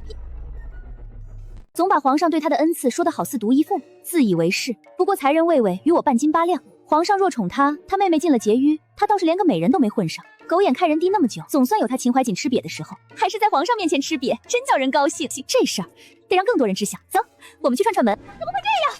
你们这群饭桶，没用的东西！隔壁也有今天。以前秦才人失了寝回来，那阵仗大半夜的，不说果蛋也不差多少了，悉悉索索，一阵烦人的紧。何曾像今夜静悄悄的回来，那模样真是看得人好生畅快。婕妤这招真是妙，不过奴婢本来还挺怕今夜皇上不照应秦才人的呢，这样那碗汤药就没作用。张宝林之事，秦怀瑾有能逃过去，但他想陷害我的心这么明显，我怎能让他依旧在这后宫如沐春风呢？当然得给他一些教训，找些不痛快。没有什么能比在皇上面前让他出糗更加让人畅快，也让他秦怀瑾崩溃的了。办了这忌讳，这2个月是别想被抬上龙榻了，还想一箭双雕。哼，既算计张宝林的肚子，又算计我。人不害我，我不害人。人若害了我，虽身处低位，我亦要叫他好看。婕妤真是神机妙算。秦怀云知晓皇上到我这儿定会在院子里拦着，想起上回拒绝了他，自然会优先翻他的牌子。这种套路都不知道见过多少次。再加上承乾宫偏殿的浴桶里头的花瓣也有妙处，妃嫔泡了之后，除了有香气，还能活血，让肌肤白里透红。今日秦怀炳过来喝下的汤药确实活血，也暖宫，能助小日子不准的女子调理信息。但若是加上那浴桶里的，立刻见效。这一环扣一环的，就不信隔壁不会栽跟头，且谁也查不出来。小日子怎会提前？而且往常小日子第一日并不会如此汹涌，怎么这次一定是那碗汤药？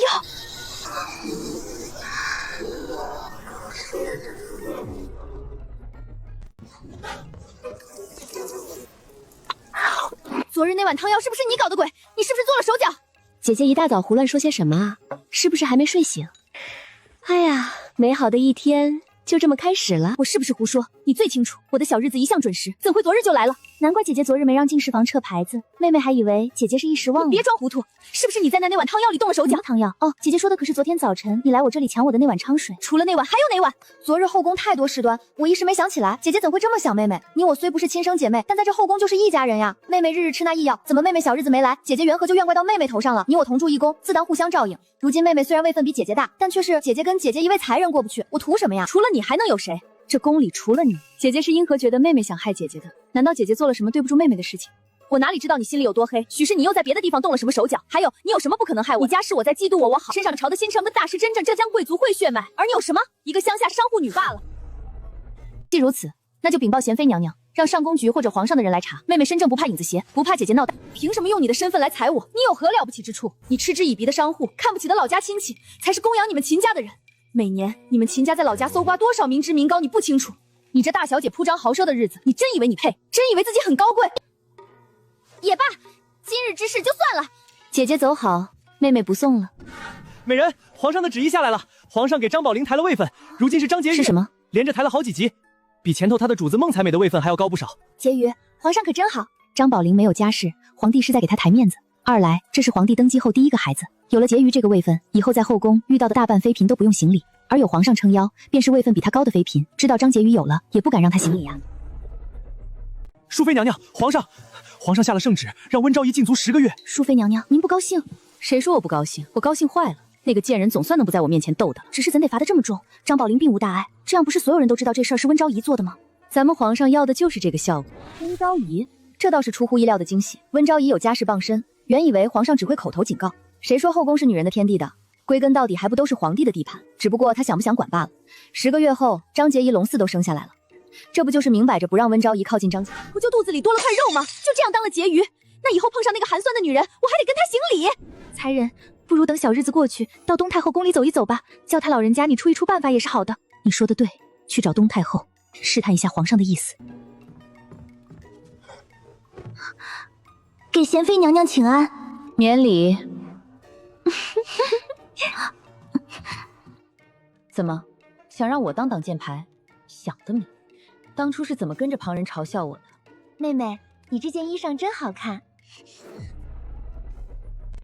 孟才人，你在笑什么？没什么。今日瞧见秦才人，又叫我想起前几日那档子事儿。秦年也真是的，就算急着承皇上恩宠，但也不能连小日子都不管不顾啊！这要传出去了，多叫人笑话。这小日子还急着争宠的，臣妾还是头一回听见。也是皇上仁慈不计较，不然啊，如此鲁莽，就怕吓着皇上了。妹妹当日真是无心之举，要是知道自己会来小日子，怎会舍得去冲撞皇上？求各位姐姐不要再看妹妹的笑话了。若是让皇上在一起那日的晦气，那多不好啊！咽后圣旨。宁淑妃道：谁又惹我们爱哭的秦才人哭了？回娘娘，臣妾没有在哭。我瞧着你好像伤心欲绝的样子，皇上不在这儿，你哭到山崩地裂，可没人看。宁淑妃的性子可不会迂回讲话。娘娘，贤妃娘娘，臣妾真的没有故意不让敬事堂的人撤牌子，你要相信臣妾啊！臣妾就怕皇上也因此觉得臣妾不好，不再疼臣妾了。说什么呢？皇上怎么会是这样的人呢？那日皇上不也只是让人把你送回去，没有处罚你吗？只是这种事情，下回可要自己记清楚了。你们姐妹俩倒是有趣，一个上岗着承宠，连牌子都忘记撤了；一个倒是受了伤，在床上躺了几日不能承宠。这要是能调和一下就好了。臣妾真的没有。宁淑妃这人倒是心直口快，比那些暗箭伤人的强多。行了，都给我少说点话，别再说这件事情了。要是传到皇上耳朵里去，以为你们又传播流言，到处碎嘴，我可保不了你们。好吧，是贤妃娘娘，臣妾知道了。皇上的后宫这么多女人，又不是没见过世面的，怎会记得这件事？你自己往后不提，别动不动一副抬不起头要哭的模样，谁会想起来？淑妃娘娘，臣妾没有。你说没有就没有吧。姜还是老的辣。宁淑妃看出来秦怀瑾在装模作样，一点不给她面子。太后让我们去一趟，有什么事情？你别去呗。你奶奶给太后娘娘请安。听闻前段时日秦婕妤病了，如今可也大好了。多谢太后娘娘关心，已经没有大碍了。可是柳丝犯了什么太后娘娘的忌讳了？你给我跪下！你可知你犯了什么错？即便是有错，也轮不到这个你来处理。这不还有董贤妃呢？再不然还有皇帝呢？有你这个老太婆什么事？臣妾不知，还望太后娘娘让臣妾明白。我本不欲说你，可你这也太丢老秦家的脸了。还请太后娘娘恕罪，臣妾实在不知犯了什么错，惹太后娘娘不悦。你和皇帝亲近是好，但何必？太后娘娘，妹妹那时定然也是拒绝不了皇上，才伤到了自己。做皇上的女人，学出那遵从放荡的狐妹子，用这些狐媚之术迷惑皇帝，如此不自爱，传出去多难听啊！婕妤真是委屈，这般跪着，膝盖都红了。偏偏那人又是太后，咱也无法抗衡。来日方长，她与皇上不和，而我只要是皇上的人，他便会看我不顺眼。冬日屋里烧火龙，闷得慌，出去走走。若是别的做，主子早把气出在下人身上。明月，我们婕妤真叫人心疼，可不是吗？背靠水阁，三面临湖，是观雪的好地方。石凳子冰凉，铺上坐垫，婕妤便能坐着赏景了。看着白雪飘飞，真是享受。婕妤怎在这独酌？臣妾是来赏雪的，皇上怎么也在这儿？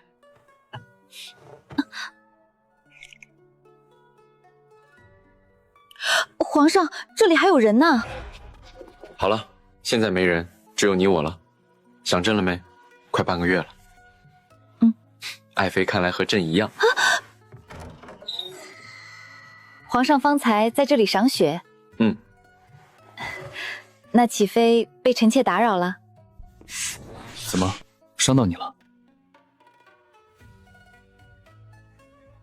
怎么了？朕看看。朕瞧瞧，朕瞧瞧。这是怎么了？在哪里受的伤？臣妾不想皇上因这事疑神，便不瞒着皇上了。只是皇上便是知道了，也不要往心里去。但说无妨。臣妾早晨去了董贤妃宫里请安，又和姐姐去了东太后宫里问安。许是臣妾太久没去请安了，太后娘娘耳闻上回臣妾伺候完皇上便称病在床的事情，觉得臣妾那样做不好，便罚臣妾跪了片刻。跪了片刻，能跪出伤口来？皇上答应了臣妾的，不往心里去。都过去那么久了，皇上就当听过便散去吧。你是真娇气。皇上，你别再说了。那你说说，太后说的你什么不好了？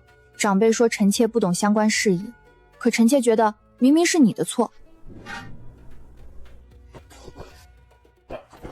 这处格子少有人来，你且睡一觉再起，不用着急。多谢皇上。朕回去再选你。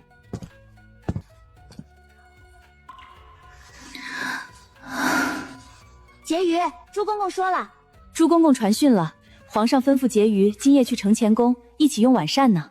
这下可不得让多少人咬碎了牙。咱们婕妤生的这般好，什么颜色都压得住，平日里真多该多穿这些色彩鲜艳的衣裳。外头雪白雪白的，到处又没有颜色，咱们婕妤这一身穿出去，倒成了天地间唯一的亮色了，准是分外夺目。明月的嘴可真甜，说到我心坎里去了。婕妤怎么只夸子晴姐姐不夸我？咱们青青啊，每回都是一样的词，不知道什么时候能换一套。婕妤就会笑话我。婕妤该走了，教年已经在外头候着了。秦婕妤，姐姐，炫耀什么？婕妤。婕妤，咱们该启程了。那我先走了，不陪姐姐了。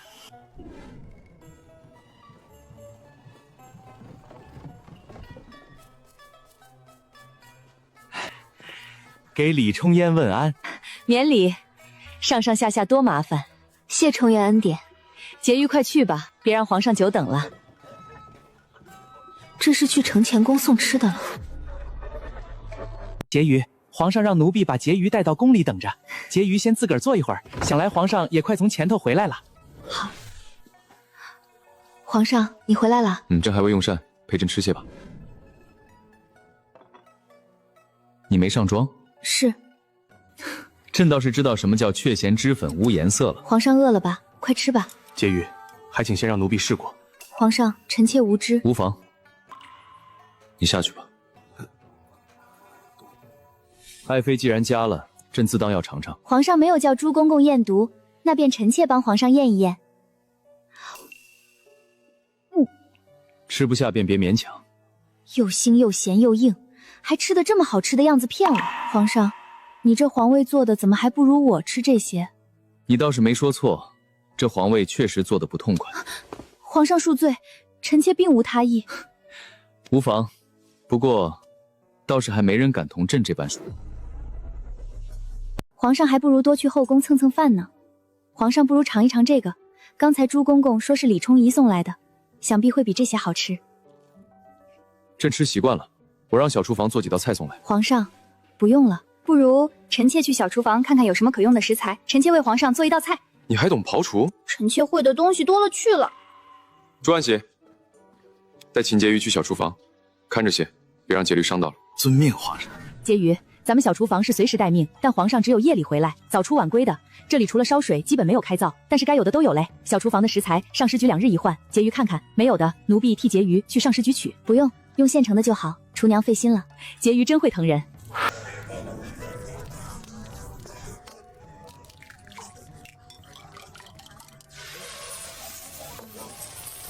婕妤长得这般国色天香，倒不是个娇小姐，连生火都会。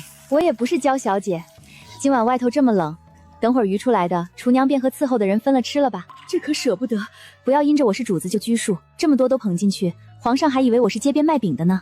而且堆叠太多，等会儿下面的湿了软了也不好吃。厨娘快别和我客气了，多谢婕妤赏免礼。这么冷的天，多吃些炕凤。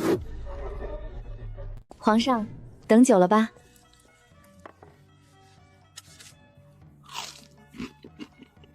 爱妃竟有这般手艺，好吃。爱妃这般高兴，娘见食客这么喜欢，自然高兴。今日托你的福，叫朕享了那寻常百姓夫妻才有的福气。这宫里什么都好，又什么都不好，有了你这手艺，总算叫朕知道何为寻常夫妻。真会给人出难题，谁敢跟你称夫妻？你那么多老婆，我排老几？朱万喜，皇上，今晚在承乾宫伺候的都有赏。多谢皇上。怎么不想和朕做夫妻？皇上才不是呢。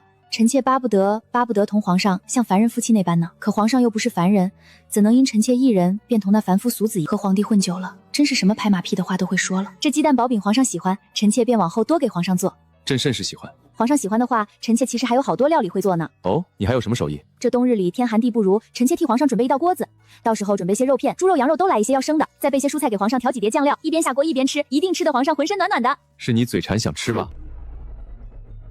被皇上看出来了。不过这锅子要有伴吃才好呢，要是臣妾一个人吃，却有些寂寞了。成，那便改日和你吃这鸳鸯锅。你倒是挺会说。婕妤，朱公公来了，说是今晚又是婕妤侍寝呢。隔壁秦才人听到，脸都气红了，真好看。你将我写好的食材给他了没？给了，朱公公说他定让上食局的人准备妥当。等会儿得早些去，该准备准备了。奴婢把食材都备好了，竭力用得上奴的地方，尽管吩咐。劳烦厨娘了。火候刚好。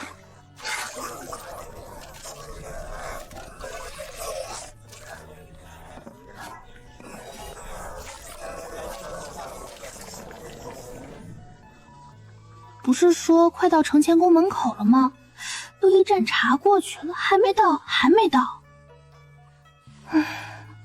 一炷香了。皇上让婕妤别等了，皇上今晚去冲归宫里了。哪位冲归？是李冲元。婕妤，皇上虽不回来了，这锅子要不婕妤用了吧？我又不是饭桶，怎么吃得下这么多？皇上有自己的安排，公公不用安慰我。菜是有点多，要不公公和宫里的人吃了？奴还得去那边伺候皇上，受不得这赏。要不奴派人把这锅子送回舒月轩，婕妤在这里不自在，回去那边吃也好。那就替舒月轩的丫头谢过朱公公了。奴该做的。上食局给皇上准备的食材就是比咱们的好吃。东西都是根据位分配的。咱们婕妤才承宠多久，这边有人当做眼中钉了。今天是李重仪，往后还不知道有皇上不想的事情，谁也抢不走。婕妤会越来越好的，干杯！早晨奴婢听人说，昨夜里小公主病了，皇上才连承乾宫的门都没踏进去，就被半路劫走了。生病就生病，皇上又不是太医，还能治病，硬把皇上留一晚上。这后宫要是一人生一个皇子公主，皇上能分成那么多份，夜夜去守着吗？你呀，不就是这样吗？但腿长在皇上身上，没人可以左右的。哟，我说谁呢？妹妹是昨夜的锅子没吃饱，没力气走路吧？走得这么慢，还是皇上抛弃你，在被窝里哭了一晚上，哭到现在都没力气了。皇上不喜铺张乐费，锅子我自然要带回来吃了。不像有的人啊，犯了皇上的忌讳，被皇上连夜叫人抬了回来。也不知那夜姐姐是不是把被窝哭湿了哩？那锅子的食材可全是上食局备的，姐姐瞧不起我也罢，怎的还瞧不起皇上？看你还能得意多久！秦才人也只有私下对着婕妤才这么跋扈，平日里人前都是一副弱不禁风的可人模样，真该叫人都来看看他的真面目。我与他本就不是姐妹，一切都是虚的。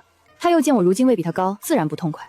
欺软怕硬之人，自然要在别人身上找痛快。婕妤，净室房的人来传旨了，皇上今晚召的婕妤侍寝。这是几个意思？补偿还是安抚？伺候我妆发吧，还得早些过去。婕妤刚舞起血来，这天色还大亮着呢，便要去了。昨天的戏还没唱完，今天自然还要唱下去。皇上可以不吃，但还没见到我这个厨娘还得撞一天钟。婕妤一进来，小厨房都亮堂了不少。厨娘莫要打趣我了。洗干净了。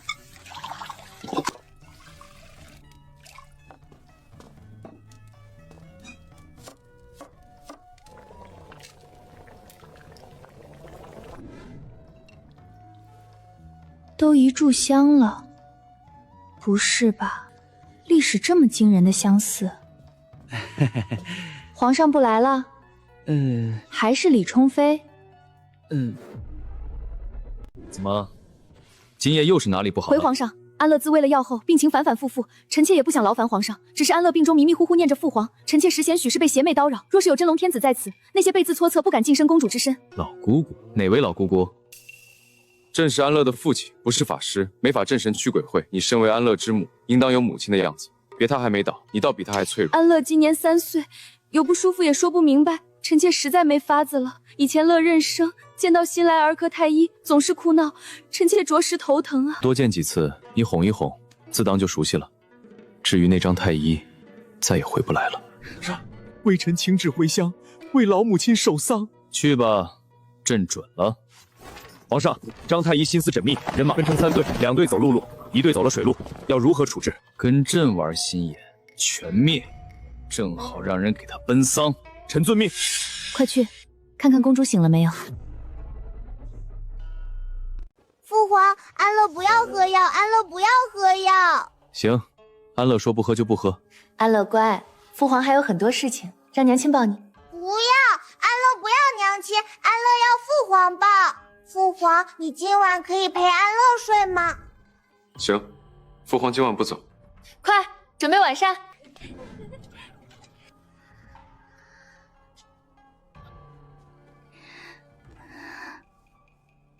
安置吧。皇上，让臣妾来伺候你吧。安乐在此，为母的要有母亲的相则。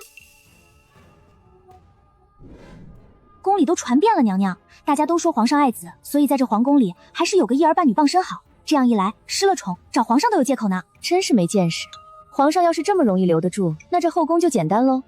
这些人呢，自作聪明，当皇上是傻子。病就病了，拿孩子来邀宠，这李重云也真是蠢货。皇上可不会因为一个孩子就被拿捏，本宫也从不屑用这一套。但是皇上去了呀，去是去了，这第二回说去看他，不如说皇上想想看他还能耍什么花艺。无聊，把披风取来，本宫要去陪长乐了。皇上今夜又去了李重宇那里，又是半路截人。事不过三，这李重宇怎么这样啊？整天缠着皇上，每回都在承乾宫门口截人，只怕是一直叫人守着。是了，婕妤是什么？这般窥探圣人行踪，实属自掘坟墓。走吧，快收拾干净，皇上要来了。你来这里做什么？不是让你们最近夜里不用来给我请安的吗？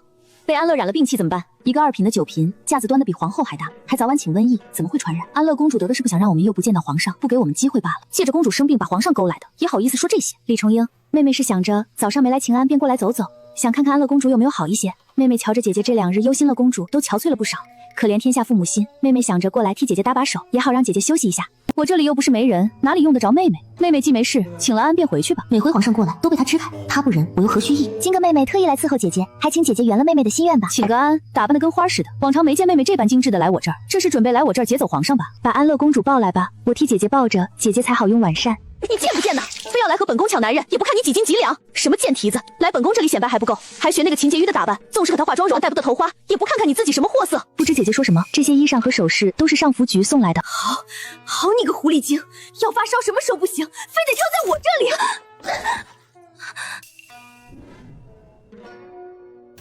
里。看来朕踩到点了，正巧来凑热闹。皇上你来了，周才人来给臣妾请安，正要回去，脚下不注意摔了。瞧瞧，真是不当心。李重禄，朕比你大不了几岁，没有瞎，也没有聋。皇上恕罪，臣妾不是诚心的。那你说说，你有何罪？不知皇上听去多少，要是只听见尾巴，说多了就是错的更多了。怎么，哑巴了？皇贵，臣妾错在不该与宫里的人有口舌之争。皇上，臣妾今日实在疲乏，安乐闹了一天，情绪也不好，还请皇上恕罪。这是你宫里的人？是皇上。皇上，臣妾周才人2个月前伺候过皇上。哦，是你。行，朕就去你那里。是。回皇上。不是让朕来看安乐的吗？安乐呢？回皇上，安乐公主方才用了晚膳，吃了汤药便睡着了。那朕这边去那边了。皇上在这里，睡着了便喊他起来。是。谁敢？安乐是公主，不是你的工具。你若不想养，朕便替她寻个母。臣妾一时糊涂，皇上恕罪，皇上恕罪。你让人盯朕行踪1次便罢，3番4次如此，又如此个宫里人，念在安乐离不开你，你待在宫里好好闭门思过，想想如何做母亲。这个贱人！婕妤，朱公公来了。难道皇上宣了我？都放了我2天鸽子了，今夜不是去了李冲鱼那里吗？你让他给我回去，回去！这么不欢迎朕？臣妾鲁莽，皇上恕罪，皇上恕罪。想什么呢？这么认真？还是只是不想同朕说话？外头下雪了，在出什么神？连外头大雪都不知？皇上又作何这般深情模样？怎的哭了？皇上就会欺负人，放了臣妾鸽子，偏偏又要冒着雪过来，好像给了臣妾多大的恩惠一般。明明是皇上的不对，是朕的不是。朕听朱安喜说，你为朕备了2日的锅子，改日你再替朕准备一次可好？臣妾才不要，臣妾不愿意了，回头又扑了空，我才不要呢。行，你不喜欢，那便不要了。皇上，你这便厌弃了臣妾，臣妾等你等得可苦了。朕这些时日一直在想你，怎会厌弃你？说的容易，谁知道呢？现在信了吧？朕看着旁人的样子，总会想，要是你，定非这般神情；要是你，自然不会这般失礼。你还要朕待你如何特别？婕妤，昨夜里皇上压根儿没在李重兰那里用晚膳。哦，那是在哪里？是在周才人那里。本来玉秀宫的人还以为皇上留着过夜呢，谁知道用完晚膳并没多做停留，就径直往外头去了，来了咱们这里。狗皇帝，一次又给我得罪了2个人。李冲鱼那般小心眼的人，这下是成功结下梁子了。也罢，如此和谐，实在叫人害怕。给太后娘娘请安。起。宫里来了这样的人物，难怪连宁淑妃都一脸灰了。这位美人活脱脱就是和皇后年轻时的容颜，不说9分像，8成也是有的。这位可人儿是魏家女，这次到京里来过年，我和她祖母是旧相识，看她机灵可爱，喜欢得紧，便把她留在身边住段时间，瞧着也开心。难怪宁淑妃和董妍妃脸都绿了。皇后虽病入膏肓，可还没先去呢，就这么着急接进宫，膈应谁呢？臣女魏兰心见过各位娘娘。又是一位做作人。魏姑娘可还习惯？需要添置东西，尽管让人来知唤我一声。我让心儿住在我这儿，但毕竟是老人家，年轻人没事还是要出去走走。为了把控皇帝的后宫，真是操碎了心。都这把年纪了，也不图个安享晚年，愣是要和皇上计较，难怪母子会不和。人啊，老了就该扶老退位，不然都是矛盾。皇上那样强势的人，能任你摆布吗？秦婕妤，今日李冲一照顾安乐没来，你等会儿带我走一趟，给那边送一件词画过去。这么讨人嫌得罪人的活，非要抓着我来办，不知情的只当东太后把我看作心腹，真叫我里外不是人啊！舒月轩去玉秀宫不顺路，还要绕一大圈，要不就让上宫局的人去送就成了，也免得秦美人走这一遭。董贤妃真是大好人，还帮我说话，哎，真的是。不打紧，秦婕妤年轻，多走走也好，且她能替我带几句话过去，她办事足够稳妥，我也放心。臣妾遵命。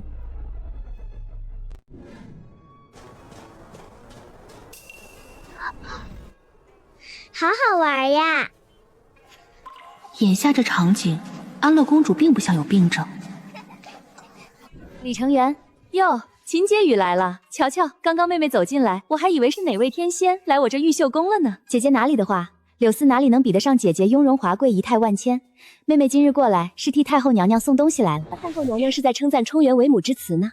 可怜天下父母心，只有母亲懂母亲。这几日冲元为了安乐公主殚精竭虑，可不是累坏了吗？这玉秀宫看来也是水深，周才人能不知道李冲元骗人，还说这话？太后娘娘慈祥，臣妾心中实在感动。才人，秦婕妤从玉秀宫出去了，做了不到1盏茶的时间。那幅词画呢？才人果然猜对了。秦婕妤一走，李冲鱼立刻让下头的人收进库房里，是看都不想看到呢。太后，这是夸他还是贬他呢？词画还慈母，他也配？朕也是笑话。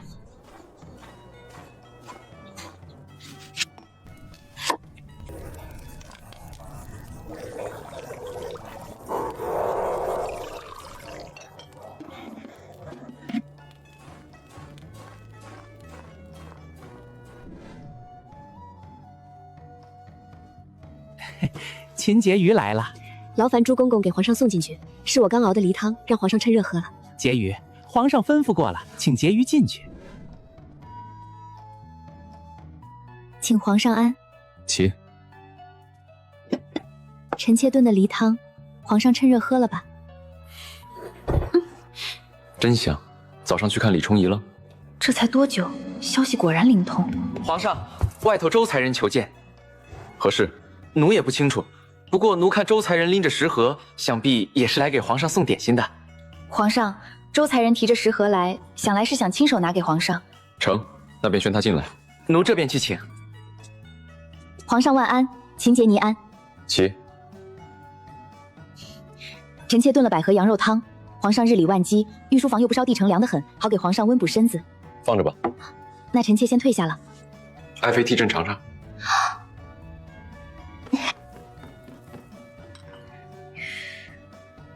皇上，周才人手艺真不错，你也尝。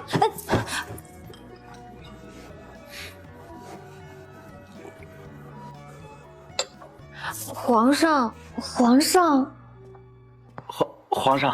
又有何事？魏姑娘在殿外求言。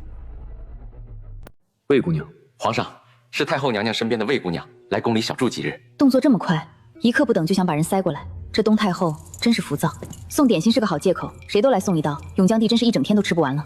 臣女魏兰心给皇上请安，皇上可还记得挑人？这一眼看的心都软了。东太后真会臣女，臣女12岁时跟皇上一起骑过马，说起来臣女还得喊皇上一声表哥呢。便是年轻时的皇后看见了都要甘拜下风。哦，过了些年，朕倒是忘了。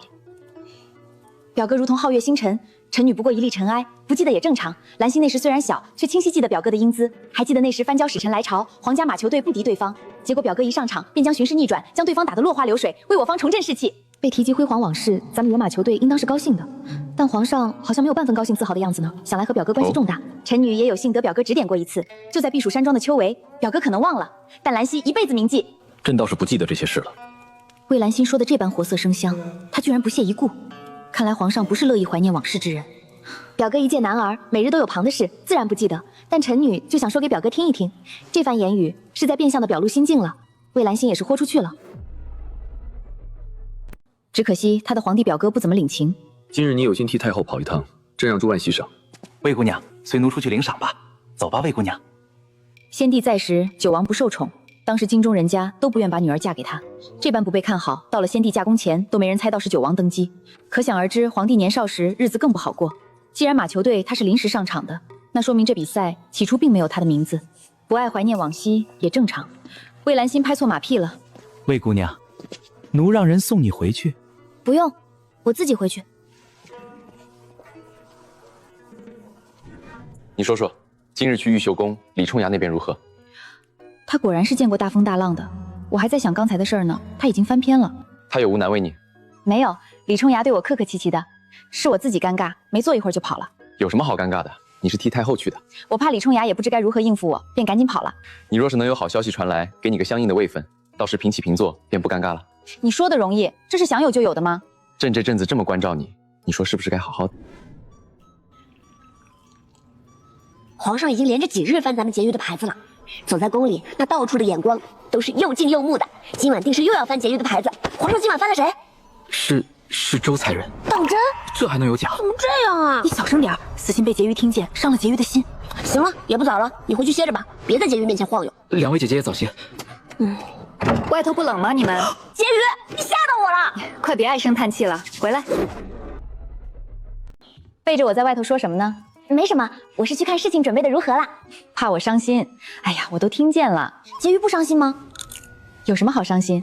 皇上这几日不都在陪我吗？可是真是什么？你这个丫头厉害了，还敢生皇上的气？那你说说，皇上该去哪里？婕妤你就会取笑我，天子的行程谁敢左右？伺候皇上可不是简单的活儿，总得让我歇一歇吧。拉磨的驴的不带这样薅的。哎呀，婕妤说什么呢？只要不是没见到皇上就要死要活的，这日子就好过。真心从来不存在于后宫，更不存在于帝王身上。而且啊，这怎么轮都轮不到我啊！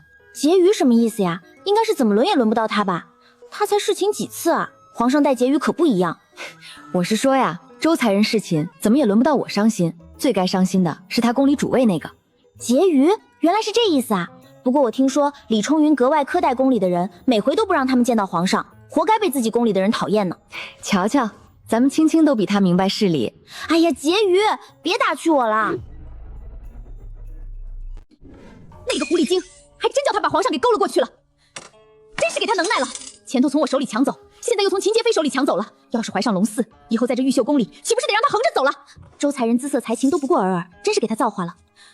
程云，奴婢瞧着皇上也被他屋里用了晚饭，转头又去了秦洁妃那里，今天才召他侍寝，不过是给他个面子，何必跟一个皇上丢开一次，在后宫好抬起头做人罢了。本宫就是看不惯他，来我这里发烧，还把皇上抢走了。程云要多为自己想想，程云有安乐公主，那边那位见是拍马也赶不上。我在我面前就独坐成那样，去了皇上那里都不知道装成什么样。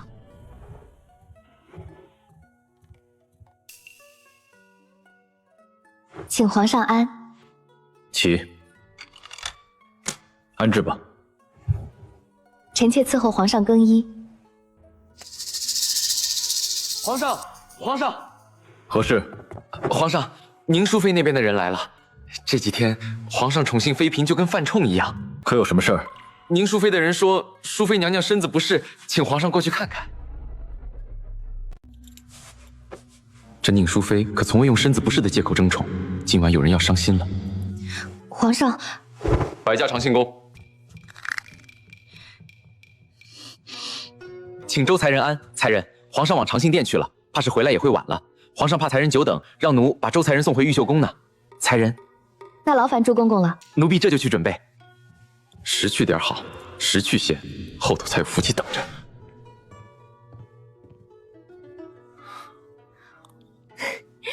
皇上来了。淑妃瞧着，倒不像身子不直。皇上说什么呢？难道是臣妾还能诓骗皇上不成？皇上别瞧着臣妾不像个有病气的，臣妾是外头瞧着是好的，内里可大有文章呢。哦，淑妃倒是给朕葫芦里买的什么药？臣妾这个葫芦里装着一个小葫芦，皇上说说，可不是折腾臣妾吗？当真？恭喜皇上，贺喜娘娘！皇上，淑妃娘娘是喜脉，已经快3个月了。恭喜皇上，贺喜娘娘！才人，皇上说昨夜里疏忽了才人，特意让奴来给才人送些物件，让才人宽心。今夜里依旧宣了才人伺候呢。劳烦朱公公特意跑这一趟了。这秦婕妤能得宠，还真不只是生得好那么简单。不说皇上放了她好几次庚子，就说新帝登基前也被冷落了好几年，但秦婕妤也不会像周才人这般皮笑人不笑的，看了实在寒碜。唉，婕妤，过几日宫里的妃嫔都要跟皇上去法门寺祭祀，还要住上2、3日，有好多东西都得准备呢。才人，听闻皇上近来这个时辰都会来此散步，才人今天一定能见到皇上，好叫皇上翻才人牌子。自从上回皇上，怕不忘了我了。你是不是眼瞎？见到人不会打招呼啊？这么冷的天，姐姐吃了什么火气这么足？姐姐和我谈礼节，打招呼，上回不是已经跟姐姐说过了吗？姐姐怎么这般不记事儿？今日我便再说一遍，是你该给我行礼，我不跟你计较，你怎么还倒打一耙了？那次事情是不是你设计了我？一定是。姐姐是不是这段时日在屋里关久了，爱胡思乱想？没事还是多出来走走好，不然啊，这人脑子真的是会憋坏的。这里又没有别人，你跟我装什么装？你什么货色我还不知道。姐姐糊涂，谁说这里没别人了？别怪我没提醒你。皇帝哥哥，装模作样。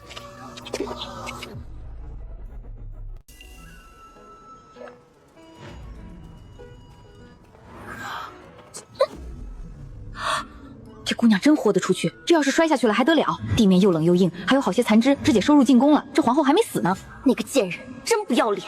魏姑娘当心！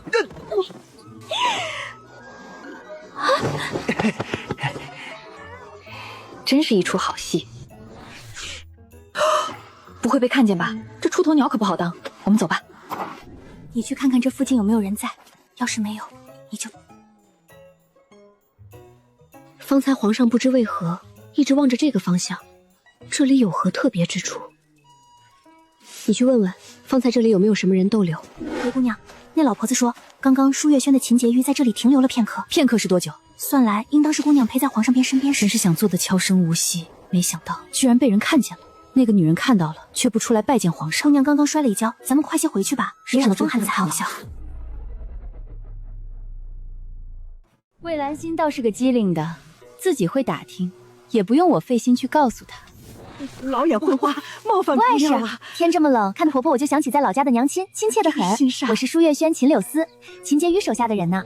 婆婆，方才这里有没有什么人逗留？可有贵人路过？有，方才舒月轩的秦婕妤走过，她的侍女还与我说了会儿话呢。那个老婆子可靠谱？才人放心，靠谱。这附近院子是不是住着温昭仪？温昭仪自从被禁足，就再也没踏出国门半步。才人想去看望她，与我何干？不过倒是有点用处。走去坐一坐。张宝林，不对，人家现在是张婕妤了，在董贤妃宫里吃香喝辣的。我看姐姐在这里倒是比她苦。我没生养过，瞧着那肚子倒是看不懂，但是宫里怀过身孕的姐姐都说，瞧着像是个皇子。这要是生出来，指不定能和姐姐平起坐，混个昭仪坐了。她也配？姐姐若有什么不便就告诉我，我去和太后说。上回我跟太后提了姐姐在这里闷得慌，太后便跟皇上商量，让姐姐能在旁边这园子走走，别憋出病来。你最近如何？听闻上回之后，皇上他就没……这偌大皇宫，有我没我，又有何区别？怎么了这是？我本不想把这些烦心事说给姐姐忧心的，我那位妹妹，姐姐是知道的。皇上这阵子都把她宠上天了，在皇上面前是那样，回到舒月轩便换了张脸，对着我们这些不得宠的耀武扬威。她不是你亲妹妹吗？怎如此没大没小？亲妹妹又如何？还不如姐姐在我身后呢。那你可跟太后娘娘说过？妹妹不想烦太后娘娘的心，而且太后最近也没空管我了。这又是如何？太后宫外来了个亲戚，叫魏兰心，姐姐没见着，那生的与皇后是……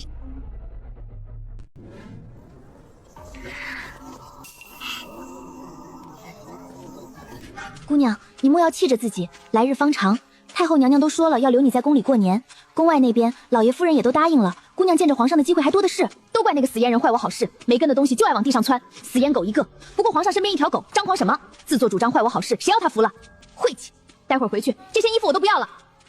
魏姑娘，朱公公，你要去哪儿？奴正要往舒月轩去呢。舒月轩？奴去传旨，皇上今夜召了秦婕妤呢。师傅，这魏姑娘也真是的，要不是师傅救了她，她都要摔开花了，还骂我们是狗。背地里说的更是心里话了。他为主，你我为徒，他说什么就是什么，没了根儿的也是人。这日子还没走到尽头，谁比谁好还不一定。还是这秦婕妤人好，又生得美，性子也好，倒不像是那些瞧不起人的。难怪皇上这么疼她。少说点话，皇上喜欢谁看上谁，这是你能嚼的舌根吗？师傅放心，我晓得。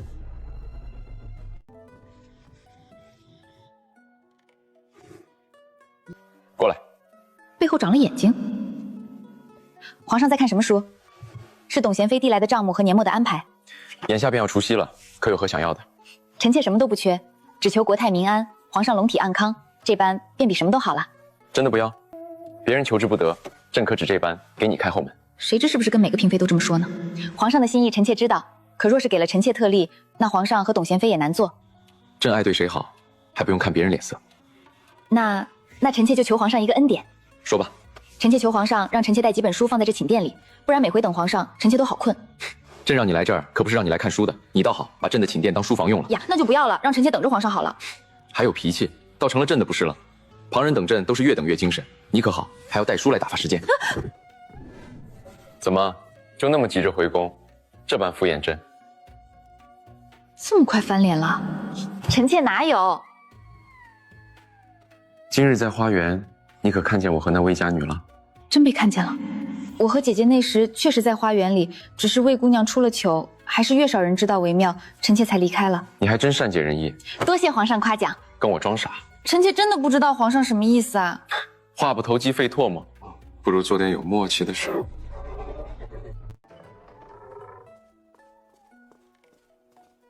男人心也是海底针呢。婕妤，轿子来了，皇上特意吩咐奴给婕妤备轿子呢。劳烦公公了。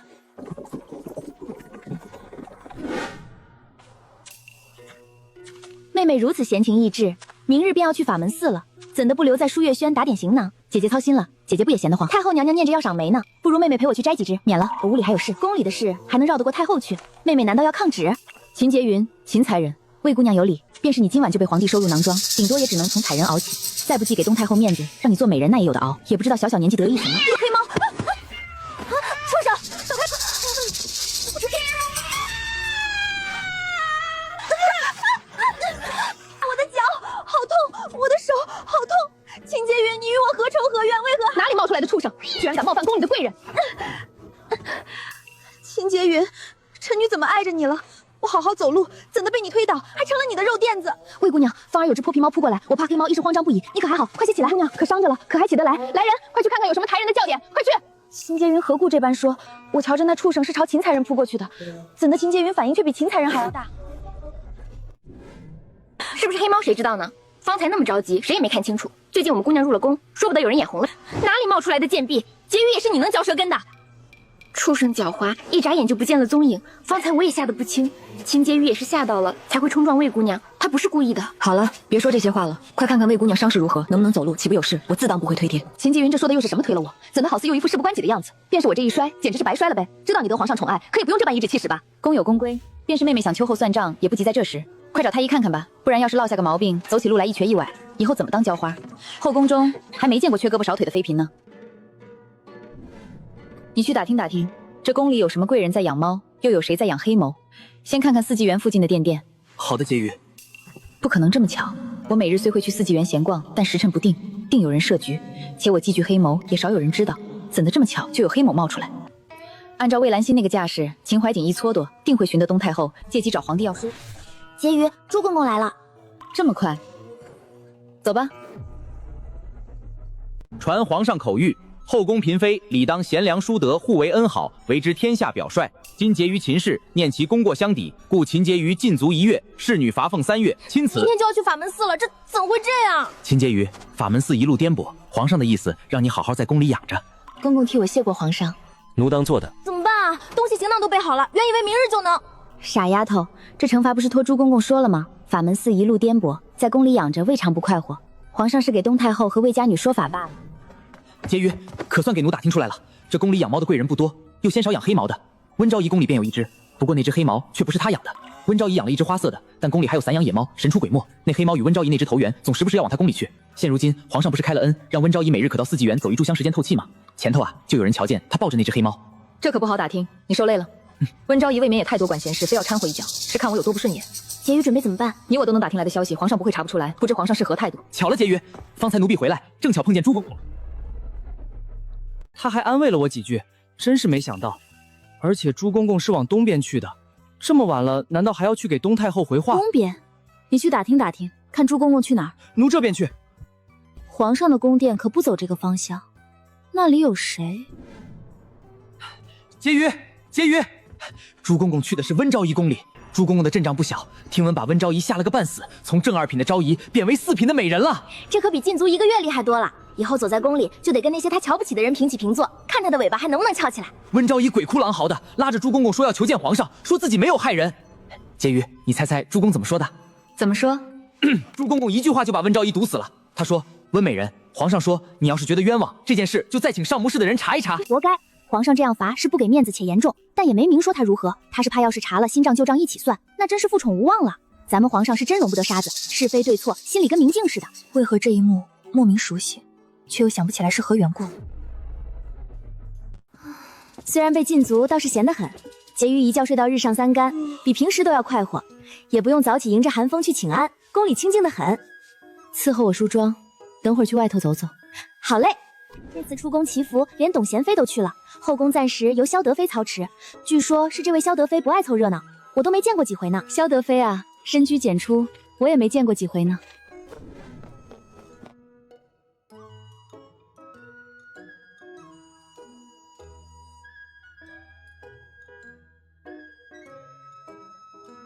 要是他们从此在法门寺住下，别回来多好。可惜啊，只去4天。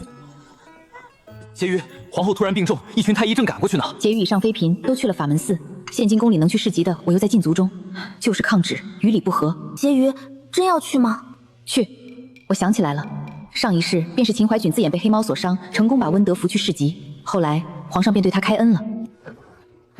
这么好的例子，当然要学。这还没进去，药味便如此重，不是在煮药的味道，而是这宫殿浸染许久，连宫墙都熏出了药味，一种暮色沉沉，许久没见到阳光，浑浊之味。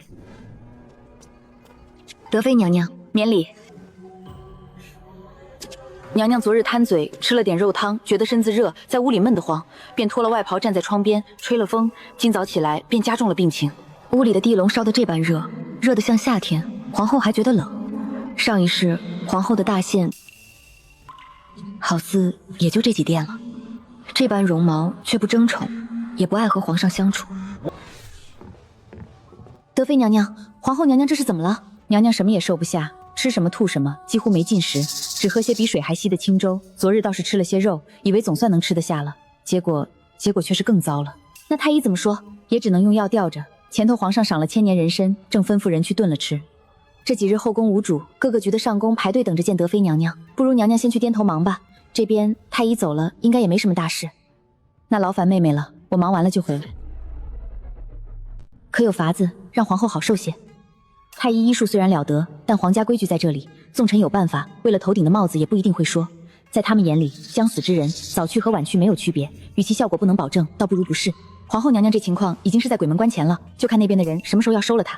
我在王府时虽没有受宠，却也没被拘着太多规矩，不然一个正妃心情不爽，有的是法子折腾人。皇后九王妃是心善的，不过奴婢倒是有个法子，或许可以让皇后娘娘吃点东西进肚子。婕妤所言有理，可皇后娘娘的病症之一便是怕冷畏寒，怎可将窗户打开，把被子掀开？不是把窗户打开，把被子掀开，我瞧着这屋里闷，娘娘如此也难受。我的意思是给屋子换换气。大姑姑一直在屋里待着，可能不知这屋里怪味着实浓了些。况且娘娘盖着这么厚的温血色，想来也是许久未进食的缘故。人不是神仙，吃不下自然会出大问题。熏久了头昏脑胀，等他好夜里娘娘吃了口肉，奴婢高知道饿，知道饿那就好办了。可是连太医都没法子，要是出了事，如何是好？就按这位贵人的意思办吧。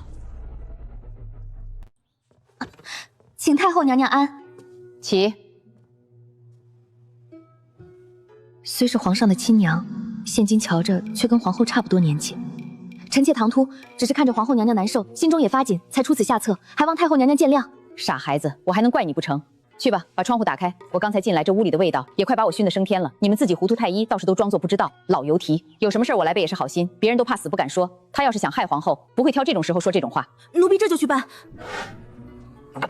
姑姑真要听那婕妤的？有太后担保，也只能死马当做活马医了。方才我犹豫，也是担心皇后会因此受害。若是皇后的位置没人了，后宫那群人不知道要如何争抢呢？这段时日，人人都来关心娘娘，一副比她还疼的样子，做出一副哭啼啼的足态。但这些人心里头都巴不得皇后娘娘早点去了。尤其是东太后宫里那位魏家女，真是下贱，还说要不是我仗着是来娘娘身边老人，厚着脸皮把她挡着，娘娘可能见她一面直接先去了。我从府里就陪着娘娘，见多了嘴甜辛苦的贱人。这位婕妤倒是有些不同。不说了，快去让人把窗户打开，通通气。秦婕妤是吧？好孩子。要是没事，可以来寿康宫坐一坐，陪我说说话。这位西太后一向闭门不见客的，多半只是场面话，不能当真。太后娘娘，您来了。你们有伴儿，那我就回寿康宫了。太后娘娘对德妃娘娘似乎颇有信任。阿宁，阿宁，姑姑，娘娘，你醒了，阿宁来了。娘娘饿了，娘娘饿了。这2日辛苦你了，有你守着在皇后身边侍疾，我才有功夫去料理后宫的杂事。这2日，皇后娘娘总算少有胃口。今日是皇上去法门寺第3日，明儿也该回来了，希望来得及。萧德妃性子倒是与众不同，这话我只敢在心里说，希望皇后娘娘能多撑一阵。皇上驾到！这才第3日，怎么回来了？想必提前了。皇上万岁万岁万万岁！起。皇后娘娘，您可要坚强啊！妹妹为了皇后娘娘，这才不可一已出了舒月轩。皇上念在妹妹的善心上，定是不会责怪妹妹的。真是不经意，臣妾听闻皇后身体不愈，便一时心急，出了舒月轩，违了皇上旨意，还请皇上责罚。就你会装，谁还不会做戏了？还得感谢你，让皇上注意到我来这里帮忙了。你何罪之有？朕还不至于糊涂。皇上，切莫怪罪秦婕妤，要不是他出了主意，皇上今儿个回来，估计就看不到臣妾了。皇后放心，朕都明白。皇上，还请皇上莫要责罚秦婕妤。萧德妃竟然会为我说话。当年的九王妃入府之后，第一个被纳进九王的府里的就是德妃，不争不抢，不爱与人打交道，居然会为我出头。那日皇后娘娘情况危急，太医都束手无策。若非秦婕妤，今日皇后的状况可能没有这般好。皇上，朕知道。不过公规如此，你既违了朕的旨意，还是要罚一罚你的。臣妾知罪，还请皇上责罚。朕方才回来，听闻太后老人家昨夜染了风寒，身子不适，你便替朕和皇后尽尽孝心，就罚你为太后抄一遍《金刚经》，2日便得完成。抄完拿去慈恩寺，再亲自送到永寿宫去，你可能做到？哪里是惩罚，说是美差都不为过。后宫这些妃嫔不是不想投靠皇帝的生母，而是压根儿没机会接触到西太后。没想到臣妾定当不负皇上所托。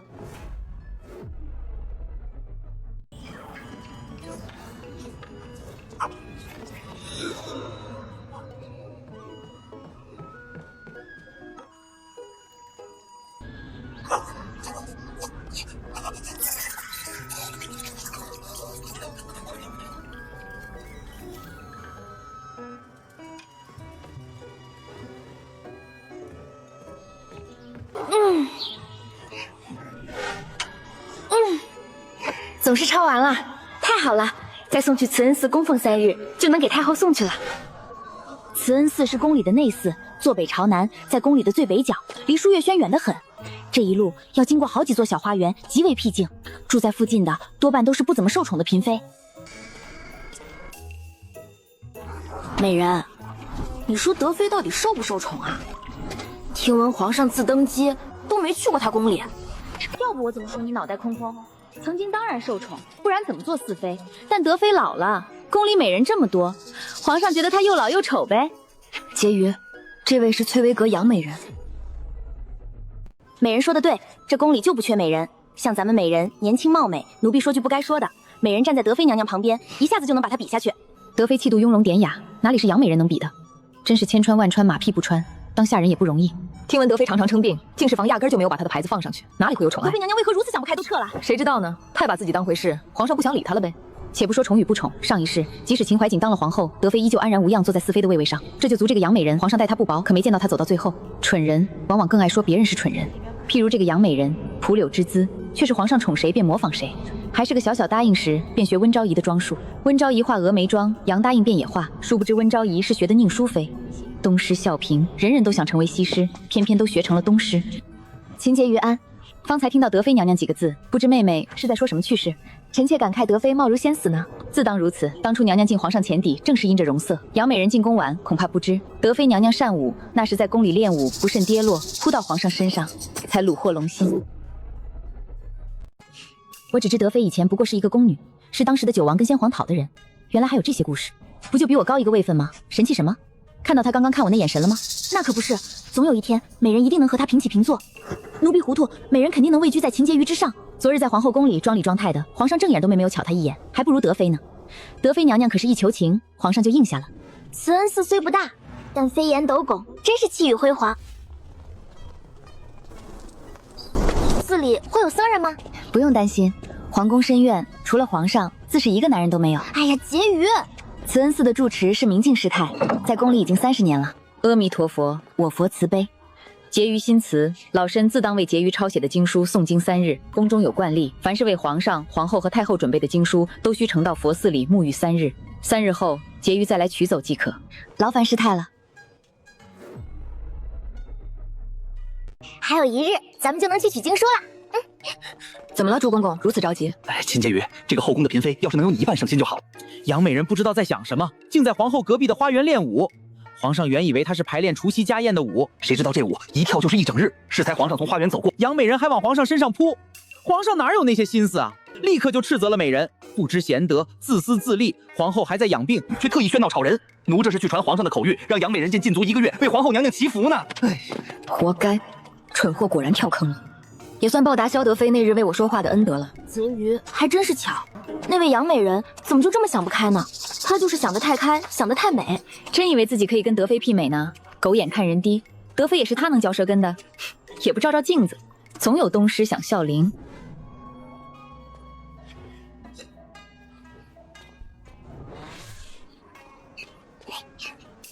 防人之心不可无，后宫的女人表面笑嘻嘻，但都藏着一把暗箭，你拿着。婕妤这是作甚？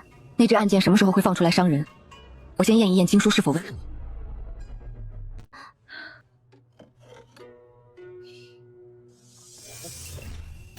这要是被西太后翻开，那就是不祥之兆，得杀头了。是怎么？断，快过年了，这不是暗示西太后命不久矣吗？到底是谁这么歹毒的心？今天就是去永寿宫的日子，压根没有机会重新誊抄，真是太看得起我了。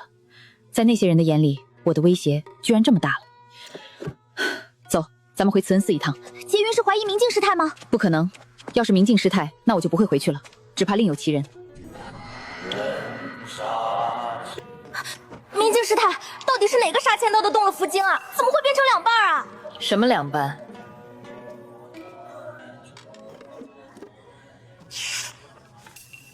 怎会如此？看来我这慈恩寺是被人插入手脚了。今日是将经书呈去永秀宫给太后的日子，师太能否帮我一个忙？婕妤请说。明镜师太能否让我看看从宫外送进来的数名经书？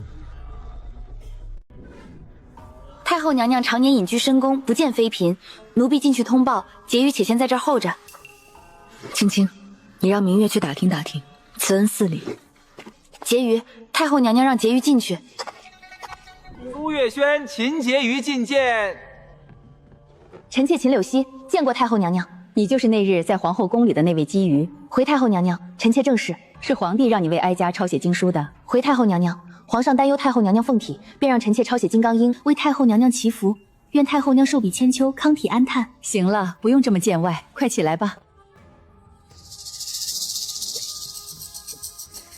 这经书的封皮倒是与众不同，这好像是娘娘千秋宴民间送过来的百姓经书包的布皮。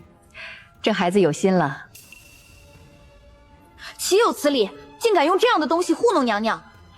封面用书皮包裹，原来是里面的经书裂开了，用布料粘起来糊弄娘娘呢。臣妾不敢，不敢！你还把这经书送到太后娘娘面前来？宰相门方7品官，我瞧着太后贴身的侍女，少说有2品。我一个结银，怎么说也是正3品，居然能被太后的侍女这么教训。唉，结银的身份也不怎么值钱哩。这本书怎的裂了？回太后娘娘，正是如此。